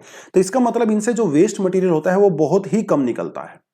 इसे हम लोग मॉडरेटर्स का यूज नहीं करते हैं, क्योंकि मॉडरेट का यूज किया जाता है स्पीड को कम करने के लिए न्यूट्रॉन्स की, लेकिन यहां पे मॉडरेट्स का यूज करते ही नहीं, क्योंकि फास्ट ब्रीडर रिएक्टर जो है वो फास्ट न्यूट्रॉन के ऊपर काम करते हैं। इनको स्लो न्यूट्रॉन नहीं चाहिए, फास्ट न्यूट्रॉन चाहिए, तो जिसकी वजह से इसकी जो है कॉस्ट भी कम हो जाती है, ठीक है। और क्योंकि इसकी जो पावर डेंसिटी होती है फास्ट ब्रीडर रिएक्टर वो काफी ज्यादा हाई होती है, इसलिए कम फ्यूल में आप ज्यादा इलेक्ट्रिसिटी भी प्रोड्यूस कर सकते हो, ठीक है। तो ये सारी की सारी चीजें यहाँ पे हैं। उसके अलावा आप इसमें जो है लिक्विड मेटल का यूज करते हो, जैसे आप जो है फॉस्फेट का यूज करते हो शायद इसमें, या सोडियम का यूज करते हैं कूलिंग पर्पज के लिए, तो उसको बार बार रीयूज किया जा सकता है, तो वेस्ट मटेरियल काफी कम निकलता है इसमें, ठीक है। लार्ज क्वांटिटी ऑफ फ्यूल की रिक्वायरमेंट नहीं है, तो इसका मतलब आपको उस साइट के ऊपर एक्स्ट्रा रिजर्व नहीं रखने पड़ेंगे, जो एक्स्ट्रा कॉस्ट लगती है, खतरा भी जिससे होता है, क्योंकि वो यहीं से प्रोड्यूस हो जाते हैं, तो एक्स्ट्रा स्टोरेज की रिक्वायरमेंट नहीं है, है ना। और ग्रीन सोर्स ऑफ टेक्नोलॉजी तो खैर है ही, इसमें तो कोई बताने वाली बात नहीं है, क्योंकि इसमें हम लोग वाटर का कम यूज करते हैं, तो इसीलिए जो गर्म पानी होता है उसको भी हम लोग ज्यादा रिलीज नहीं करते हैं, तो जिसकी वजह से भी आपकी जो मरीन लाइफ है वो भी थोड़ी हेल्दी रहती है। तो फास्ट ब्रीडर रिएक्टर के बारे में आपको स्पेसिफिक इंफॉर्मेशन पता होनी चाहिए। तो ये आपका जो स्टैटिक पार्ट है, फंडामेंटल पार्ट जो उसमें आपका ये कवर हो जाता है, जो आपके नोट्स के अंदर भी होना चाहिए। कंक्लूजन में आप जो है सिंपली एक वे फॉरवर्ड बता सकते हो कि इंडिया जो, या तो आप सिविल न्यूक्लियर डील के बारे में बात कर सकते हो, या फिर आप एनएसजी के बारे में बात कर सकते हो, न्यूक्लियर सप्लाई ग्रुप के बारे में बता सकते हो, है ना। India wants to be a part of NSG so that India can have ना better fuel supply from the world, so that India can enhance its own existing nuclear programmes in future, है ना। इस तरह का एक आप conclusion यहाँ पे लिख सकते हो, ठीक है। तो ये सारी चीजें हो गई। इतना ही करेंगे हम लोग, 5, 7, 8 क्वेश्चन मेरे ख्याल से हम लोगों ने डिस्कस कर लिया। लेकिन एक चीज़ आपको समझ में आ गई होगी कि जितने भी ये क्वेश्चन हम लोगों ने नेचर किया है बहुत ज़्यादा स्पेसिफिक हैं, इसके अंदर सब्जेक्टिविटी का चांस बहुत कम होता है। आप डायग्राम बना सकते हो, डायग्राम का स्कोप भी या फ्लो चार्ट का स्कोप भी खूब सारा यहाँ पे होता है, आपको बनाना भी चाहिए। आप क्वेश्चंस के अंदर जो है हेडिंग और सब हेडिंग का यूज़ करिए, ठीक है। ये एक बहुत अच्छी अप्रोच होती है। बुलेट फॉर्मेट में लिखिए, क्योंकि एनालिसिस यहाँ पे नहीं है, आपको सीधे सीधे पॉइंट बताने होते हैं, तो आप बुलेट फॉर्मेट का यूज आप यहाँ पे ज्यादा कर सकते हो, ठीक है। और सिंपल क्वेश्चन आते हैं, बहुत ज्यादा स्ट्रक्चर में डिफिकल्टी नहीं होती है, कॉन्टेक्स्ट बिल्कुल आसान होता है। आप जो है एग्जांपल्स यहाँ पे खूब सारे दे सकते हो, क्योंकि एप्लीकेशन वाला पार्ट आपको बताना है, तो एप्लीकेशन वाला पार्ट आप एग्जांपल के साथ अगर बताओगे तो ज्यादा नंबर आपको यहाँ पे मिलने वाले हैं, ठीक है। So this is all going to be about this whole session. थोड़ा लंबा हो गया सेशन, सोचा नहीं था, बट ठीक है, कोई बात नहीं। जर्नी लंबी है तो थोड़ा थोड़ा करके देख लेना, ओवरऑल अंडरस्टैंडिंग आपको हो ही गई है। सो कुछ और क्वेश्चंस यहाँ पे बचे हुए हैं जो हम लोगों ने नहीं कर पाए due to the positive of time, but anyways जो आपको लगता है इफ यू हैव टाइम तो आप इनको भी अटेम्प्ट करके अपने टेलीग्राम चैनल पे वहाँ पे सबमिट करा सकते हो अपने क्वेश्चंस को। एक या फिर आपके कोई फ्रेंड्स हैं जो आपके साथ प्रिपेयर करते हैं, उनके साथ भी आप इवेल्युएट जो है पेयर इवेल्युएट कर सकते हो। So that is also going to be one of the strategy, ठीक है। तो आज हम लोग यहीं पे खत्म करेंगे। I think this is all for the day. Thank you very much, all the best, जय हिंद।